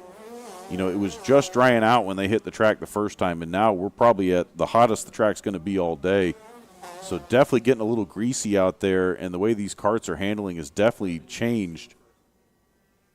Yeah, you can see that these guys are a little bit more slippy-slidey like we were just talking But about. we are almost halfway through this race already. These guys knocking laps off super fast. We got your top 2 drivers in the 49 seconds. Ozcheek the third almost in 49. He ran a 50.047. You know what was crazy? We ran a 35-lap race in USCS sprint cars last weekend. Oh, wow. And that race finished in under 3.5 minutes. I remember on a third-mile racetrack. Jeez. I remember seeing Winged Outlaws on asphalt one time, and they knocked out a 40-lap feature at Lanier, I think, in about 4 minutes flat. It was insane how quickly. It's ridiculous how fast they are. Like 12-second laps. Yeah, I think the average top speed was 120. Jeez. That was average. Jeez. After we did the math, based on lap times. I mean, these guys were cooking. And these guys are cooking on track right now consistently about 2 to 3 seconds a lap quicker than our next fastest division. You know we what? do see the tags sometimes get into the 50s. And on a brand new setup, you might see a tag break into a 49. But usually in race conditions, 50, high 50s, low 51s is what we're used to seeing. And these guys have been running 49s the last 4 laps. So really settled into these karts right now. And here goes Ozcheek the third, kind of catching up a little bit. That gap starting to close a little bit between second and third, although the gap between first and second definitely is not closing. But not as wide as it was. Jake is something to watch. He's figured out a way to become one with the cart, and he pushes so hard. I was up at Quaker City, Ohio for the Stars race last weekend, and he was up there competing with those guys, the best of the best. Oh, that's awesome. And finished in second place with the Stars guys. So he is. Oh, that's awesome. He's a tough one to beat out on our track here at our local races. Were you up there wrenching, or were you just watching and taking it all in? We were doing some tech training. Oh, awesome. Up there with those Awesome. guys, trying to make our tech a little more tight and make our race series a little more competitive for people to come out and enjoy. That's awesome. It's always nice to see that. And big shout out to the management here. Jeremy Porter and the rest of the guys that run this facility, constantly trying to improve, always spending money where it's needed to help improve the program, the facilities, everything. So, always room to improve. What was it recently? It was new lighting system up at the front track, main track. Yeah, they've got the lights on track now for not the lights like we have here, but the safety lights. So one could only wish. Yeah, if they lit main track, oh my God, that would be soon to be a kart track. Yes, soon to be a kart track. And yeah, we've got the kart races coming up here in a couple weeks up at main track, I believe. Is that next weekend or am I ahead of myself? Yeah, I think that is next. It is next. Yeah, next Saturday. Well, got the Karts on main track event. I will be in beautiful Watkins Glen. Ooh, that sounds fun. That's such a pretty track. Mm-hmm.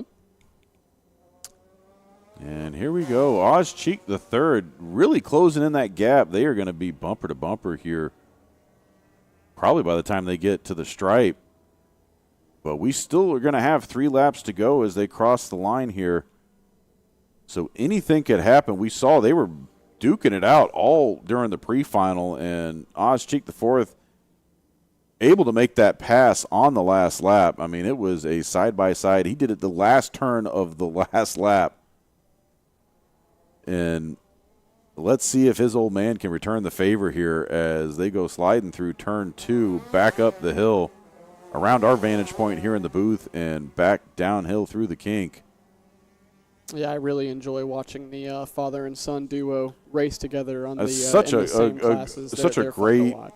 and classic racetrack story when you see the father-son out there. And, you always want to pull for the son, but, it's always great to see the dad, I mean, depending on which genre of racing we're talking about. Oz the fourth might not want to walk home after the race, so he might have to let Dad slide in there into that second place. Well, if either of them can walk home, because these shifter karts are punishing to drive, and it takes a lot of endurance and physical stamina to pilot these machines. I mean, these are the closest thing you can get to Formula One in terms of acceleration, G-forces, really all of it. And what's crazy is, this is at the bottom of the ladder versus, F1 being at the top of the ladder. Right. Yet the two are almost identical in forces. Oh, yeah.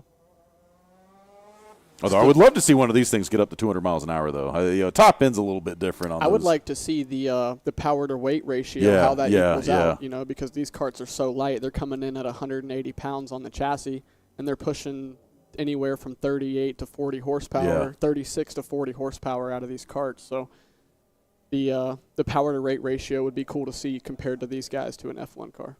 And the white flag is out. Last lap looks like Ozcheek the third kind of laying off a little bit there. That gap starting to open back up. I wonder if this 14-lap race is starting to fatigue these guys. I would say so. I mean, that's a lot of work to be doing. Yeah. A lot of grueling ups and downs, left and right. And more impressive, we still have the top 3 karts in the same frame right now. This is not something we're used to seeing in the shifter division. It's in total right under 2 seconds of a gap. And that is not what we saw during the pre-final. No, it was. Feder walked away with it. I mean, he's obviously well in the lead here, but not nearly as much as he was during the pre-final. And as your top 3 make their way through the final turn, they're going to shake the checkered flag. Jake Feder is going to be your unofficial race winner. Of course, they obviously got to drive it past Tech. Ozcheek the fourth finishes in second, and Ozcheek the third will be your third-place driver. Assuming everybody gets through Tech, that will be your final running order. I'm starting to see some raindrops Yes, hit the track, I am. too. Perfect right timing. All right, good race. job. All right. Oh, yeah, you can definitely look at that. It's starting to come down right at the finish, too. That's something to see. Perfect timing. Look at all those beautiful solar panels up on top of our Amp Kart racing building. That was an improvement from last season, if I remember correctly. Made us, the largest singular solar farm in the U.S.? I believe North Georgia. I'm not sure about the U.S., but I think North was Georgia. it the racing facility? Largest Racing solar facility, yes. Maybe that's what I was thinking. I know there's some cornfields out in the West Coast that have far more than we do. But And a great shot here, and we're going to have to prematurely close this down because we're not going to have a drone up for too much longer with the rain starting to come in. Don't need to have another one go down today, so Big shout out to everybody for tuning into the broadcast. We appreciate it. Hats off to the crew here. Michael Lane on the director's seat. We got Jeffrey Farver, Daryl Cannon on the birds. We've got Michaela Denny on tower cam, Ethan Denny on cowboy cam, myself, Will Rigdon up here in the booth alongside Stephen Newbold, and Cole Haddock here joining us for the last race. Big shout out to Al Edwards. He jumped in the booth with us for a little bit today.